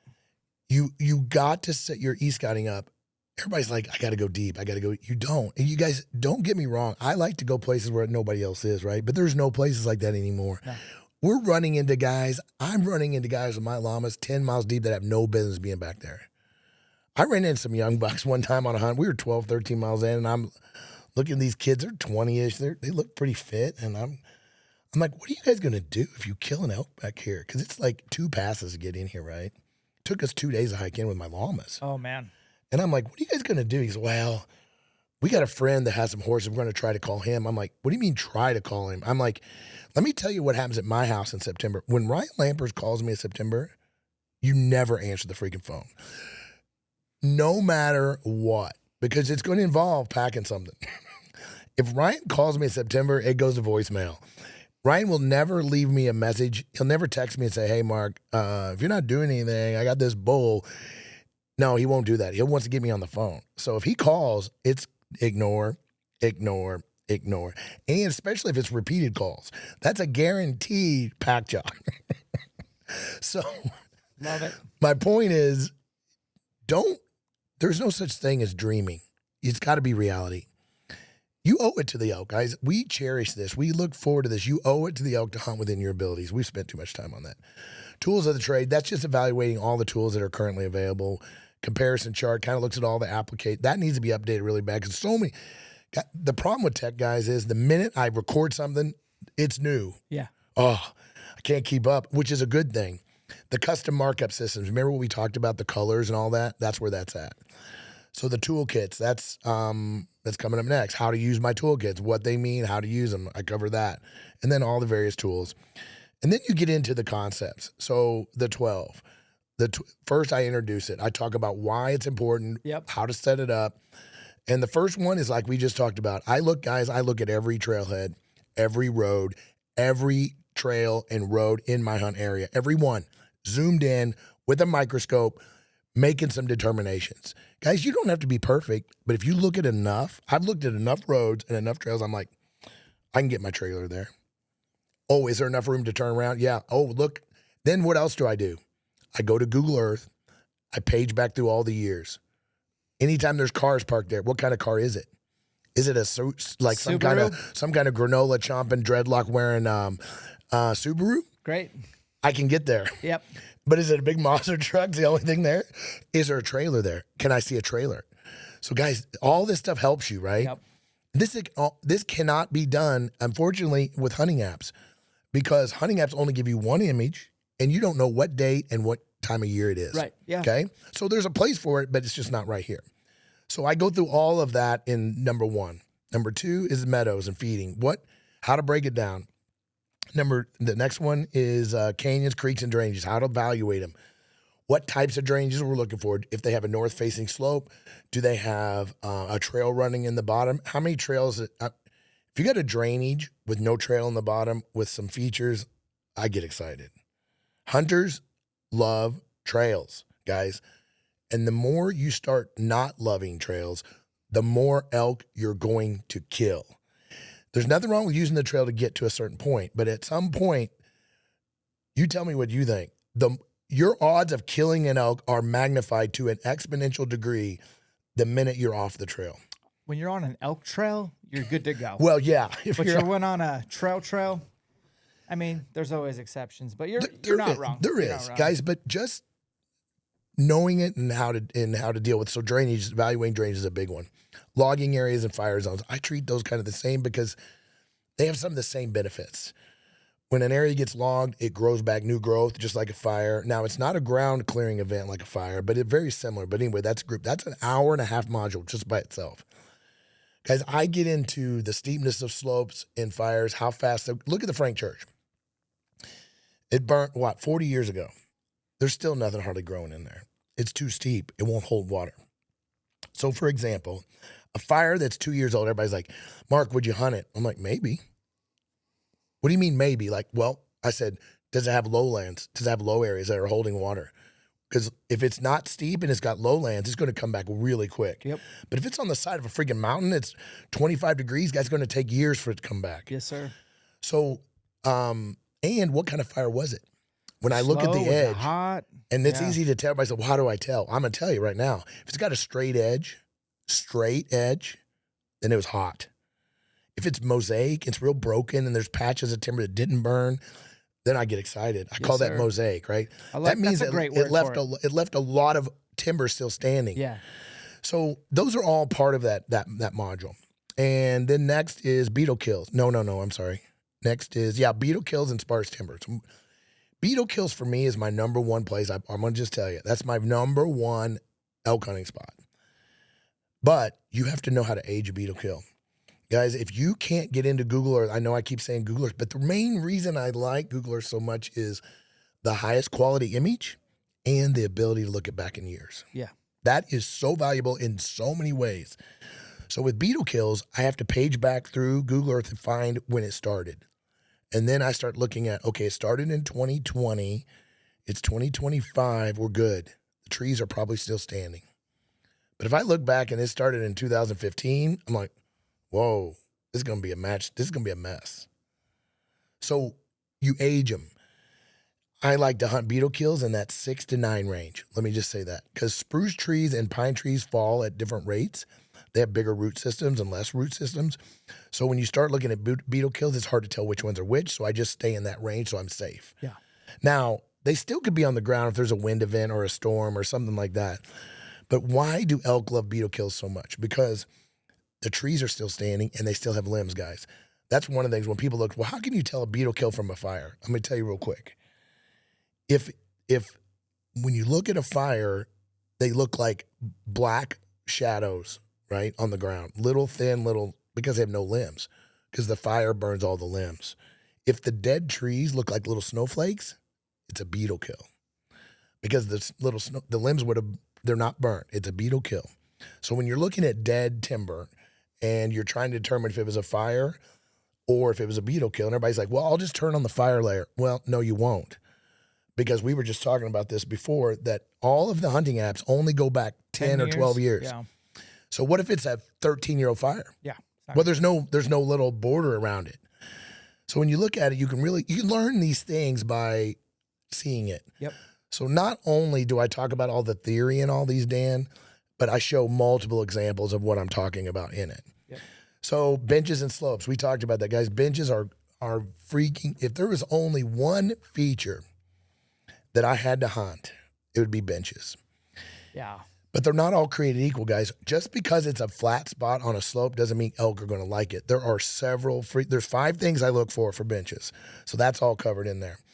And the same with sparse timber. There's some very key things on sparse timber. Saddles, funnels, travel quarters, that's kind of lower on the list because in rifle season, saddles and funnels are very important to me when the pressure is high. Yeah. So guys, when the pressure is high, it's just like predators when I said before. When the predator, meaning people or animals, when the predation is high, I look for steeper slopes and I also look for saddles, funnels, and those trying to travel corridors. But for archery seasons, most of the time, I pay attention to them because the elk will use those to move from one range to another. But it's not just a mission critical part of my e-scouting. Glassing points is next, or glassing location identification. Now we're outside of the features now, but glassing is There's so many tools that are at our disposal that we did not have even 3 years ago, guys. I can drop a pin now and tell the system to show me everything that I can see from this spot 6 feet off the ground, and it will do it. So when you climb up to glassing spot A that it's going to be what you thought it was. Yeah. How many times have you climbed up to a glassing spot, you're like, oh, man, I can't see what I thought I could see. Especially in bear season. So now if you're Dan Staton and you're a machine, big deal. You just go to the next glassing spot, right? Yeah. So, but when you're Mark Livesay at 60, when I go up there, I want it to work. Yeah. Dan, I only have so many. It's finite. It's finite. It's finite. So why would I want to just hike up to the top just for grins? No. Guys, I'm religious about this. I probably spend, if you're hunting an area that glassing is going to be part of your game. Which I prefer those areas. But if you're hunting North Idaho, then that probably is taken off the board. But even so if glassing is going to be part of the equation, then I recommend that you do what I'm talking about here is I test every glassing spot before every hunt. Let me give you an example. So I hunted mule deer in eastern Montana a few years ago, and I had this spot, and I had this long-ass drainage, massive drainage, and I knew I wanted to hunt this thing, and there was 8 ridges that ran out to it. I'm like, which one? Well, every one was a 3-mile hike out to the end. So I was going to camp in the middle and try to figure out which one I was going to go out. And I'm like, I don't know which one. So I went to my tool. I ran it's called a view shed. I ran view shed on all 8 of them. Well, when I started looking at them, I couldn't tell by just looking at the screen which was better. So I printed them on my printer. So I went to number 1, printed it. Number 2, printed it. 3, printed it. Laid them out on the table. Because remember, it shades everything you can see in gray. So I looked at I'm like, oh, look at this number 4. I can see that. I'm going to 4. I killed my biggest buck to date from number 4. That's awesome. Now, man. I would have seen that buck from a couple of other ones. But I picked the one with the most view because in that spot, just like with bear hunting, view is the winner. The more ground you can see, the more your odds are in your favor. Now that view shed tool is in Google Earth. Well, yes. It's actually in OnX now too. Now what is that tool called in OnX? I think it's called View Shed. I forgot the name. But I also call it Bugle Shed. Yeah, well, you heard Joel Turner came up with that as well. Him or Dirk, I'm not sure who. It was Joel. It was Joel. Because when I taught it, he was like, that works the same for hearing elk. Yes. Okay, because if you can see line of sight, then you can also hear. Yes. Well, assuming you don't have 60-year-old ears. Oh, yeah. But that's why I hunt with Riley. He's got incredible hearing. Yes, bugle shed. So it's funny you said that. So if you're listening for bugles, why would you not want to be at your prime glassing spots? Because exactly, if you can see them, you can hear them more than likely. And so it's I've never really thought of it that way until Joe called it bugle shed was the first time I heard it, but I've stolen it since then. So yes, running the view sheds are winners. So in that case, I could have hiked other ones and probably seen this buck, but I had so much confidence. When I went out to number 4, here's what didn't happen, Dan. How many times has this happened? You climb up to glassing spot number 1, and you're sitting there, and you start having self-doubt. You start like, oh, I don't know if this is the best spot. Maybe if I went over to this other spot. But if you do what I'm telling you, you stay put. And staying put wins the game a lot of times, right? Yeah, definitely. And so let's just spend a second on this. So now we know we're in the best spot, but here's the other equation. Every glassing spot that I take the time to drop a point on, I run the view shed on. Every one. And I make some notes about it in the notes. But the second thing I do is I plan the route to that glassing spot from my camp every time. Nice. Guys, there's nothing worse in the dark trying to find your way on some steep ass, brushy. But when you got Google Earth zoomed in, you can pick the best route. You can test, you can look at all the profile. You can tweak it to get the best so you're not doing this up and down. Plan the best route is what I'm saying. And when you get to that camp, guys, here, think about this. You know how far it is. You know how much elevation it is. You know where your glassing spot is. So now you can run this formula that I teach in the course called Naismith Principle, where you can calculate how long it's going to take you to get there based on those 3 things: the distance, the elevation change up and down. And if you know those numbers, you can run a little formula, simple little formula that will give you a very, very accurate how long it's going to take you to get there versus, on trail and off trail. There's 2 variables for on trail and off trail. It is so accurate because here's what I'm going to tell you. If you're getting to your glassing spot 30 minutes after daylight, you're already losing the game. And if you're leaving 30 minutes before dark, you're a loser as well. Guys, you know how many big elk are already in the timber 30 minutes after daylight? You get there and you're sweaty and you're 30 minutes after daylight because you misestimated how long it's going to take you to get there. You sit down and you glass all day. But you get up and leave an hour before dark because you're like, man, I got to find my way down. I got to make sure I can get out of here. Oh, and there's grizzlies and all the reasons that people leave early. Well, you left during the 2 best times. You got there late and you left early. Mm-hmm. And you didn't see anything. Well, shocker. Yeah. That big 400er just rolled into the timber right before you got there, and he just came out at the last light. And everybody said, well, it's too late to do anything. I said, guys, no, you're missing the point. Let me tell you about Dan Staden. All Dan has to know is that bull is there. Yeah. Right? You don't got to kill him that night. You just got to know that he's living in that patch of timber. Then you make adjustment, go down and kill him. So everybody's like, well, we don't have time to get to that spot, so let's head back to camp. Guys, that's a bad attitude to have, in my opinion. Yeah. All you need to know to increase your chances to kill that bull or kill a bull is that he's in that patch of timber. Once he shows himself, then you got to put a plan together. Yes, sir. So getting to your glassing spots before light, not only for seeing them, but for bugle shit, for hearing them, you just got to be there. Got to be there. So Dan's hunted long enough that he can look at his map and he said, okay, I need to leave at 4 o'clock. I need to leave early to get there. Well, most people can't do that. And I talk to Ryan about this all the time. He says, well, you just know what time. I said, no, you know what time. Because I asked a guy one time, I said, what time do you get up to hunt elk? He's a big spot and stalk guy. Well, I get up at 5 o'clock. Okay. What about if you got this? Oh, I just get up at 5 o'clock. That, gives me how about you get up when the time it takes to get to glassing spot A? If it's 2 a.m, then it's 2 a.m. Maybe you're camped on the glass spot. Maybe it's 15 minutes. What I'm getting at here, guys, is you get up when you need to get up to get to glassing spot A 30 minutes to an hour before sun comes up, and for multiple reasons. And it shocks me how many people get to glassing spots after daylight and leave before dark. So anyway, I know I beat a horse on that one, but it's one of my pet peeves in the course. I spend a lot of time on it. Next, I go into some late season strategies, guys, for you rifle hunters and stuff, talking about snow evaluation, stuff like that. I spend a lot of time talking about importing, exporting, moving data around, guys. If you're going to do it at the way I'm telling you, you can't just use one tool. I hope you're figuring that out, how we talk about using Google Earth. We started about using OnX. We started about using Caltoba. We started talking about using I'm using this new tool called Land Viewer now, and all these live satellite images that are available, different websites, LiDAR imagery. I'm using LiDAR now all the time. The more, it's just, there's just not one tool, guys, that does everything. Right. Okay? There's just not. And moving data around is something you need to know. And then I've got this webinar section where anything new I'm doing, like if I did a webinar, if I did a little how-to, I've got 9 or 10 in there right now. There's a whole bunch of how to do this little thing or that little thing. I'm always adding stuff to that area right there.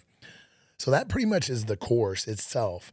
Now, the course by itself is fine. But what I really recommend, guys, is if you're going to invest in the course, you want the toolkits and the course. So you got time real quick to run through these toolkits? The only reason I invited you over was to go over the we've drug it out till this point. So, I'm leaning in. Okay, so I'm going to give you a little intro real quick. So the toolkits are a single file that I have built. So what happened was, in my original course, Dan, when I was teaching ELKSHAPE, I taught people how to build these toolkits. Yep. Well, people got confused. And they're not organized. It's too heavy. Yeah. It's too deep. And here's the problem. Google Earth can only handle so much data before it starts crashing. Yeah. If you've ever used Google Earth for more than 10 minutes, you're going to find out that it's very prone to crashing if you push it too far. So I learned real quickly that there's no way I could load in all the data that I wanted at once without it crashing. More or less 11 states of data. Yep. Because I don't know if you guys remember, but there used to be this website called TopRep where you could go download 1 unit of this kind of data. but they didn't have statewide. It was just unit. Well, everybody wants the whole state. They're like, Mark, I want the whole state. You can't have the whole state. Because if you tried to load in all the fires and all the roads for a whole state, Google Earth would come to its knees. So I had to figure out how to do it. So what I eventually did and eventually figured out, which I think I'm the only one that has ever done it. It's not that, and it's not like it's that simple. I mean, not that hard. It just took me a while to figure it out because I'm slow. But the files can't set on your computer. They have to be on a server. That's the only way to do it. So I built an Amazon server. I started putting my data on. I started trying to figure out how to make it work. And I couldn't do it. I spent days and weeks and months on it. And one night, it's like 2 a.m, I was jacking around, and finally I clicked on it and it loaded. I was like, whoa, what just happened? I'm like, oh yeah. It all came down to permissions. It was for a programmer guy, it probably would have been taken him 10 minutes. For me, it took a little longer. But once I had that permissions figured out, the reason I'm telling you this is because it's really the backbone of these toolkits. So that moment, I knew that life was going to change for e-scouting. Because now I have 11 states with 15 layers of data for every state on the server, and it only brings it to Google Earth when you request it and stores it in memory. It doesn't store it on your computer. Oh, wow. So it only brings it into the cache. So what's great about that is whenever I update the fire layers with the new year, next time you click on it, it's automatically there. You don't have to go get the next update. You don't have to do anything. You just click on it. Like I just added Arizona last week. Okay, I just built Arizona. It took me forever because Arizona does not play nice with digital data. It was the last state that I was getting bugged about, and finally I've got it figured out. And I have to give credit where credit's due. 2 guys on Rockside helped me with the unit boundaries, so I want to thank them for helping me. And but when I added Arizona, the next time you log down, boom, there it is. You don't have to go get it, is what I'm saying. So the toolkits come with all the Western states, whether you need them or not. So you can see it. The file looks like this. It's a single file. That's the other thing. You don't have to load any. It's one file, and it's really small. It's called this Treeline Bundle Network Link for whatever it is. That's the name of the file. So when you open it up, whoops, let me click on the little arrow. It expands, and then you can see, well, oh, darn it. So when you open it up, it will expand, and you can see all the states listed. But what I want to start with is this Treeline base map layers. This is a very critical piece, Dan, that was not there when you saw it the first time. So these are all my new things. So when you open that up, you're going to be able to see that I can turn on now all the state borders. Sometimes you just want to be able to figure out where the state lines are, and so I added these in just so people could get zeroed in on where they're at quicker without turning on the unit bound, right? So that's just a simple little one. But here's the big ones: is I've added topo for the whole U.S. to Google Earth, which does not come with, guys. I'm gonna zoom. We're gonna find out how fast Dan's internet is right here. It's Starlink. It ain't that fast, but this is so cool that now you can just click of a button. So Google Earth is almost useless without topo. I mean, yeah. I like looking at aerial photos, but how steep is it? Where the roads are. So, but now this is what's really cool. So I have this is the shaded version of the USGS. I now have the unshaded version of the USGS, which is nice to look at for clarity and contrast. Okay. I now have the Forest Service updated 2016 topo maps in there. Okay. Dang. Then I've also added these overlays for 40-foot contours. If you want to put the 40-foot on it, it will show you the 40-foot layers, and it will do 10-foot layers. That is really critical for breaks country. Yep. So, for example, let me just turn off the topo. So if we're looking at this spot, I have no idea where we're at. We're zoomed in, but you now see that I can overlay the topo lines on the aerial image without seeing the topo. That's not a very good spot. You can't see it that well on the screen, but you see them there, right? Flat shelf right there. That's nice. All right. So now I can turn on the 10-foot contours. This is meaning, guys, for you guys that are kind of don't understand topography map maybe as well as you should, when you look at most maps, they're 40-foot intervals. Most Western maps are 200-foot index and a 40-foot interval. which is great, except when you're hunting in country like the Missouri River breaks, where every hill is only 200 feet tall. So it looks like when you look at Onyx and it looks like Kansas. Yep. So that's where the 10-foot comes in. Yep. You can really get dialed on a spot when you got the 10-foot. You can see how steep it looks, right? Like for example, right here. Here's a real steep band right here. You see how tight those are? But if I switch back to the 40-foot,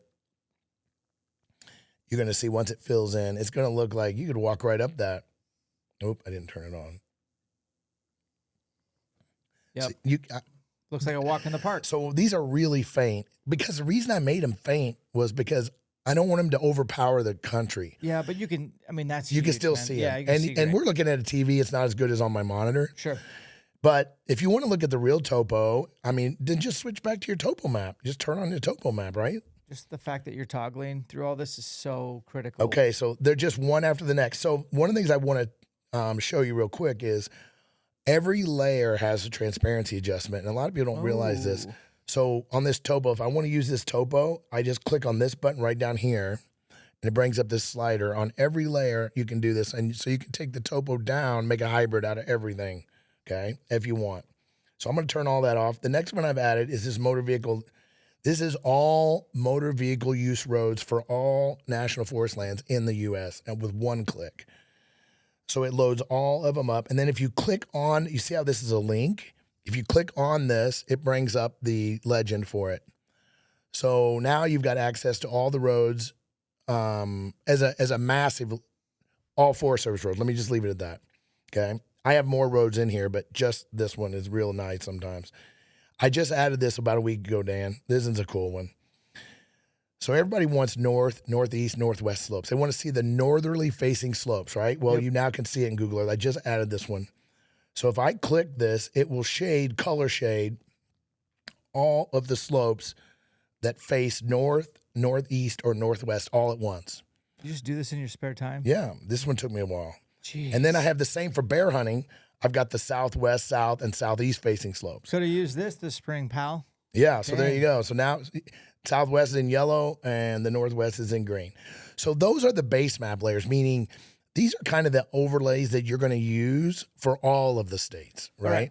I've seen enough value. How does it work? Do I have to buy? Is it a la carte? Okay, so I decided not to include this with the course. My checkbook is ready to go. Okay, so how do I get these? All right, so the course, you can buy the course by itself, or you can buy the bundle with this, or you can buy this by itself. So you can anything you want. Let's go through. What are the options? Okay, so the course by itself. Course by itself is $129. That's great. That's bundle 2 years. 2 years. Okay. The bundle is $149. It includes this and the course. Okay, you're a jerk. That's obvious. So we're all going to buy that. But if you don't really need the course, you can buy the toolkits only what if for you already $39. own the course like me and you want the toolkits? Then it's $39. $40 sold for 2 years, and I get all 11 states. And so, let's just look at Colorado real quick. I won't click on too much of it. Oh, we can go to my unit if you want. I want to show you just what's available in Colorado. So remember that base map is only, applies to every place, like 40-foot condors, topo, whatever. But if you want specific state, you open up the state. So if you want to see any current fires, like a lot of times I want to check, make sure nothing's burning. Yeah, that's a great idea. So I added that layer. You can't see any right here. Let me zoom out. Oh, there's a whole bunch of fires. Okay, this is probably not a place to go. Something's on fire here. So that's the current fires that are going on. And if you click on the fire itself, you can go right to more information about the fire, right? If you want to read more about it. Okay. So you're done. Buy yourself a server and loaded all this up on it for built us it and colorized it all. So we don't have to crash our computers like I used to. Well, and you don't have to build it. So now there's the units for Colorado. So if you wanted to see the units, you turn the units on. I just added this last week. So these are the new over-the-counter units, okay? Nice. The only over-the-counter in Colorado now is Eastern, okay? Obviously. So now it shades all the over-the-counter units, if you turn that on. If you want to see the rifle, second and third, you turn that on, it shades that. If you want to see all the public lands in Colorado, you turn that on, and it'll zoom in. Obviously, it looks messy, but when you zoom in, guys, so if you want to open that public lands up, I have put every public land that's available, and I've colorized it to match as close as I could to all the hunting apps. So green is Forest Service, yellow is BLM, all that stuff, right? I did all the color for you. If you only want to see one, guys, you can only turn on, like if I want to see only BLM, you can turn on only BLM. Yeah. Or you can turn it all on. That's what I love about these toolkits is you can turn on as much or as little as you want. So the next one is all the walk-in areas. That's kind of like the BLMs or BMAs of Montana, private land that you can hunt. That's all been included for every state. Wilderness areas, all the wilderness areas are available. If you click on it when it's activated, it'll tell you what wilderness areas is. It'll tell you what maroon bells, whatever. Okay. This is the key. Not key, but this is a really good one. The fires. Okay. So what I did with the fires was this took me a little time, but I broke the fires down by years starting. I just loaded 2023. So 23, 22, I went single years back to 2016, and then I grouped them in big blocks. I've got since 1980s, 45 years of fires in here. And I randomized them in red so that you can see the differences between all. If they were all red, it would be hard to tell. So I randomized them, meaning they're various shades of red. So if you want to say, I want to only hunt fires that are 3 years old, you turn off the fires and you only click 22, 23, 21, and maybe 20. So now we see we're only looking for fires in that range. That's the only tool you can do this with. I could not for the life of me figure out why nobody does that. The recreation features, guys, I love this feature. So you turn that on and then you click on Trailhead A and it brings you up all the information about that trailhead. If you click the link, it takes you to the Forest Service information page on that trailhead. If you can camp there, if you can use stock there, if you can, whatever. All right, so, sorry. Let me get this back up. Drug it off. All right, so that's the recreation. The next one is water and streams. I like to be able to see on the aerial image where the streams are. Even though you can see it, I just want to visually see it, so I added it. So for bear hunting, for example, when you click on a stream, it tells you flow rates. I'm sorry, it's clicking on the unit. That one tells you the length. Some of them have flow rates, some of them have different ones. Different states have different data. But the length of the river is really key for bear hunting. The longer it is, the more you might not be able to cross it, right? So I added, but really the main reason I added it, I just wanted to colorize them so I can see how the drainages all work together. Absolutely. Because it without really paints a picture. Because when you turn it off, you see how when I turn, sometimes it's hard to see. I really so love I like that. I love that. I don't like that. I love that. That's cool, man. So Forest Service roads, this is all the Forest Service roads, guys, that are available. So when you click on the road, it tells you everything about the road, what material it is, way more than any other app tells you. Did you put a guzzler layer for like Nevada, like Arizona?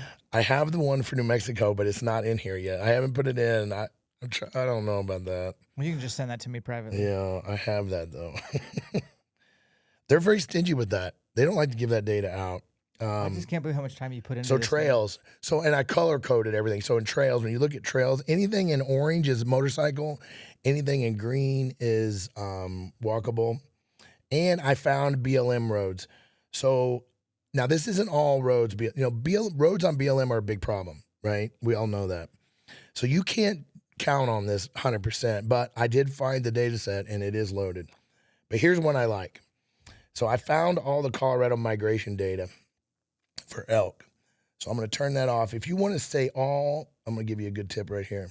If you want to see all where the elk highway crossings are, which, guys, gives you a very, very good picture of where the elk are, how they're moving around. You can turn on all of the elk crossing spots, and it will show you the segments of the roads where the elk are crossing the most, okay? Then you can see on the migration patterns, you can turn on a whole bunch of things. So you can turn on the winter range, where all the winter range is in Colorado. You can turn on the calving production areas, the summer range, all the things. And here's the migration corridors. Here's the corridors the elk migrate in the zones they migrate in Colorado. So this is not available in every state, but I did find it for Colorado. So I have elk and mule deer both in Colorado. So that wraps up Colorado. So every state is pretty similar, Dan, to this. Now, some states have data that other states don't. But again, what the key is here is it's a one file download. Oh my God. You open it and you use it. and it's easy, and you can see, you click the box. If it's got the little arrow, that means you can expand it. So you expand it, you click on it, you turn it on, you turn it off. It's pretty easy to use. Doesn't take a lot of, but I wanted to show you this. This is a new one. I just added this about 2 weeks ago. So this new one here is strictly a link. So when you click this, it opens up the web page and it takes me right to this freaking link that's freaking a bitch to find. But it lets us look at moisture levels at all the elevations. And this is a winner. So for example, if you're going to hunt Idaho and you want to know, we're going to look at, let's see here, I'm going to do basin conditions. And again, guys, I have soil moisture percentages. So I've turned on soil moisture, right? And I have a basin. Basin means a big area, not just the location, not just the weather station. So you can see that right here. Where are we here? And this is Idaho. Yeah, okay, southern Idaho. No surprise, but they're at 75% of moisture level right now, as of now. So here's a tip. If you're going to an area and you're trying to decide, do I hunt the tippy top or do I hunt midway? Which do I do? Well, right before you go, you pop this thing up and you see, oh, it's at 100%. That means the grass is going to be great at high elevation. If it's at like 75, you're like, maybe I need to be about 8,000 instead of 10,000. Do you agree with that?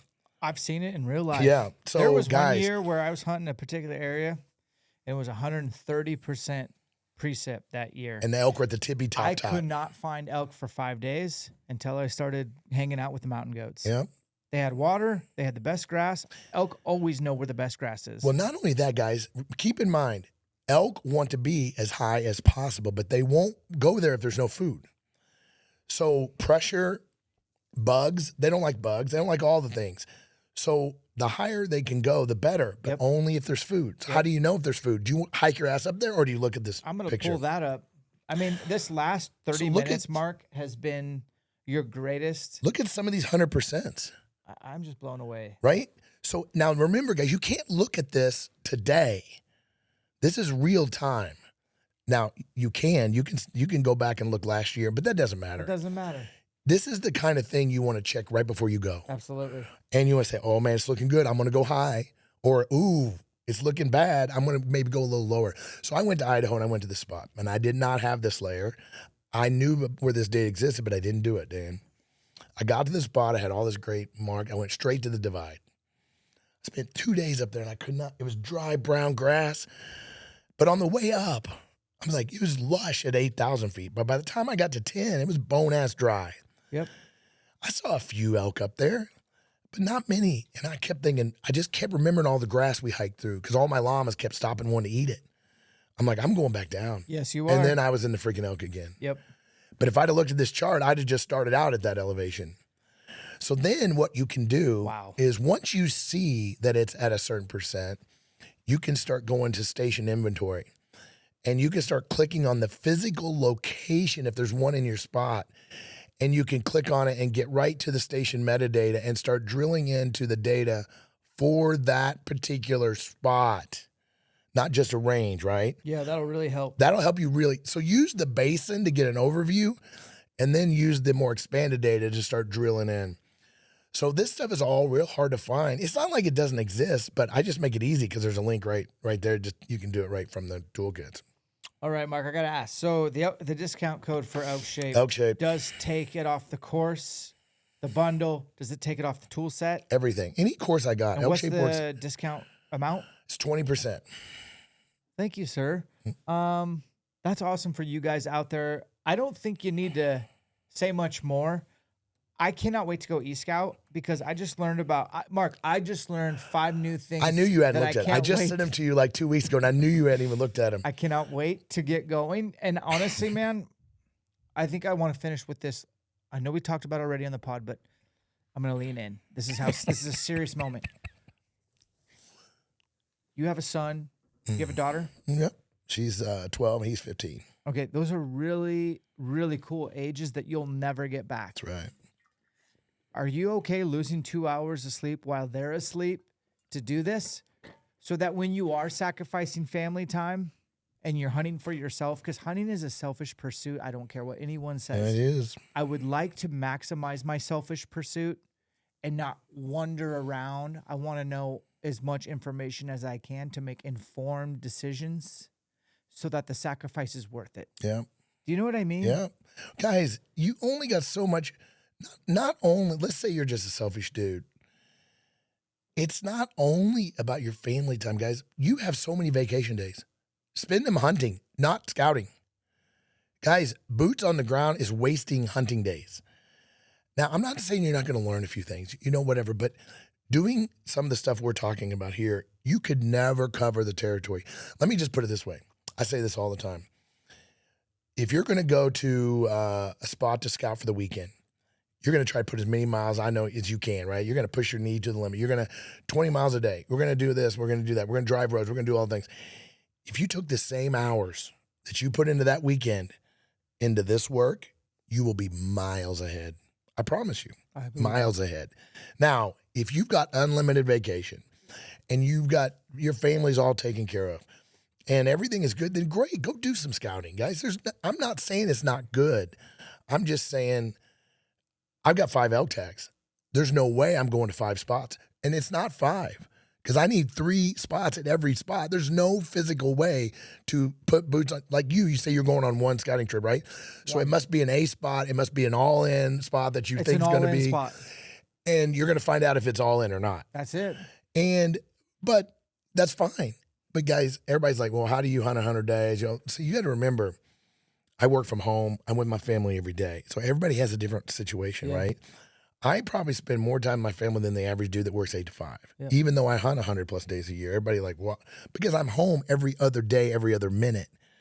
So I'm lucky like that. I'm lucky. You are too. And, but guys, this is just a tool, okay? It's in the toolbox. Your bow, your weapon is a tool. Your fitness is a tool. E-scouting and hunt planning is a tool. It's just one of the tools. Now, I say this all the time. You're probably going to get, it doesn't matter how fit you are.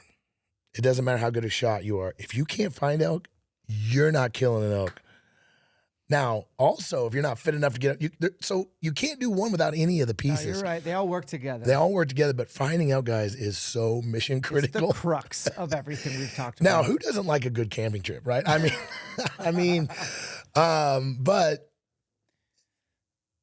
I'm just telling you, guys, if you employ some of these tactics, your odds of running into an elk just exponentially increased. I've done it for 36 years. This is the same blueprint.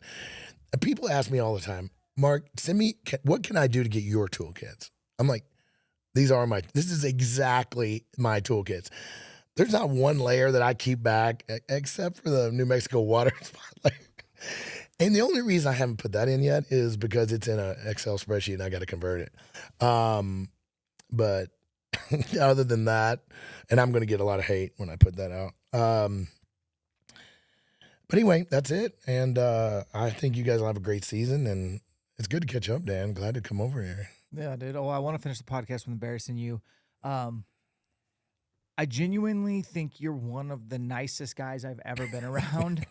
Like, you're a joy to be around. I missed you, man. It is so good to reconnect. Oh, man, it is good. I love your energy.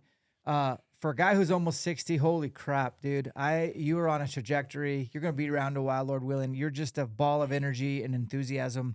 And quite honestly, you knocked my freaking socks off today.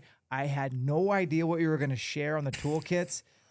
I sent him to, so I just in my disclaimer, I sent him to Dan way ahead of time, and he ignored me. I just haven't got around to it, but I know what I'm doing.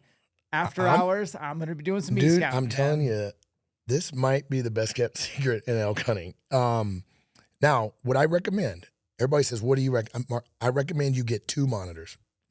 Oh, yeah.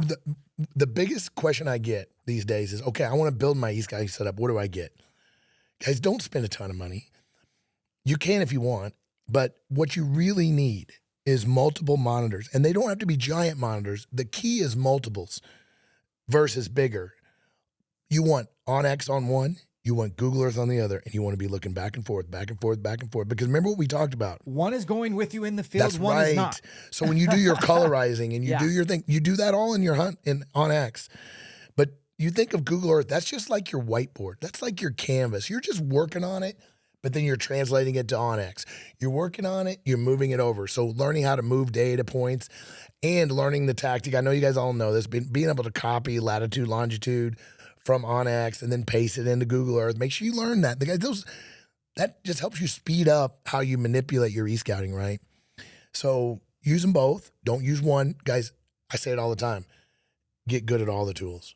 Don't become a one tool. Don't become one-dimensional elk hunter. You know, in trial, I'm going to say one last thing. In triathlon, when I did triathlon, I was a really good cyclist. I was big. I was a 180-pound triathlete, right? So I killed people on the bike. I mean, destroyed people on the bike. But they killed me on the run and the swim. Yeah. So what did I do? I trained the bike because I love the bike. I trained my strength, Dan. You got to train your weakness. And when I became I wouldn't say I was ever a great triathlete, but when I became a better triathlete, I quit riding the bike so much and I started swimming and running. So if shooting your bow is your weak link, you want to shoot your bow. If e-scouting is your weak link, then you got to start e-scouting. But you can't, like me, for example, I know my weak link is shooting my bow. I'm a pretty good shot, but I could be a lot better if I did what you did. I just don't put the time in like I should, but I got to start working that weakness. E-scouting is not one of my weaknesses. But fitness, I could be better, and shooting, I could be better. So I need to quit e-scouting so much and getting jazzed about spots and start getting fitter and start getting more proficient with my bow. So train your weaknesses, and a lot of guys' weaknesses is technology, especially when it comes to hunting. I get so many guys, Dan, man, I'm just not that good at computers. Google Earth is not complicated. It's clicking a box. It's not, don't be afraid of it. Don't be afraid of tech. And remember, these are network files. So you can't mess anything up. Yeah. If you delete it, you just go download it again and put it on. It's no problem. You can't hurt my data. At least I hope you can't, unless you're really good hacker. But so just use it. Don't be afraid of it. Mm-hmm. And train your weaknesses. Well said. Guys, my friend Mark Livesay, all the way from Missoula, Montana, to drop knowledge. I know you learned something. I certainly did. Links in the video description and in the show notes for everything we talked about. Separation is in the preparation. Get to e-scouting. We'll catch you on the next one.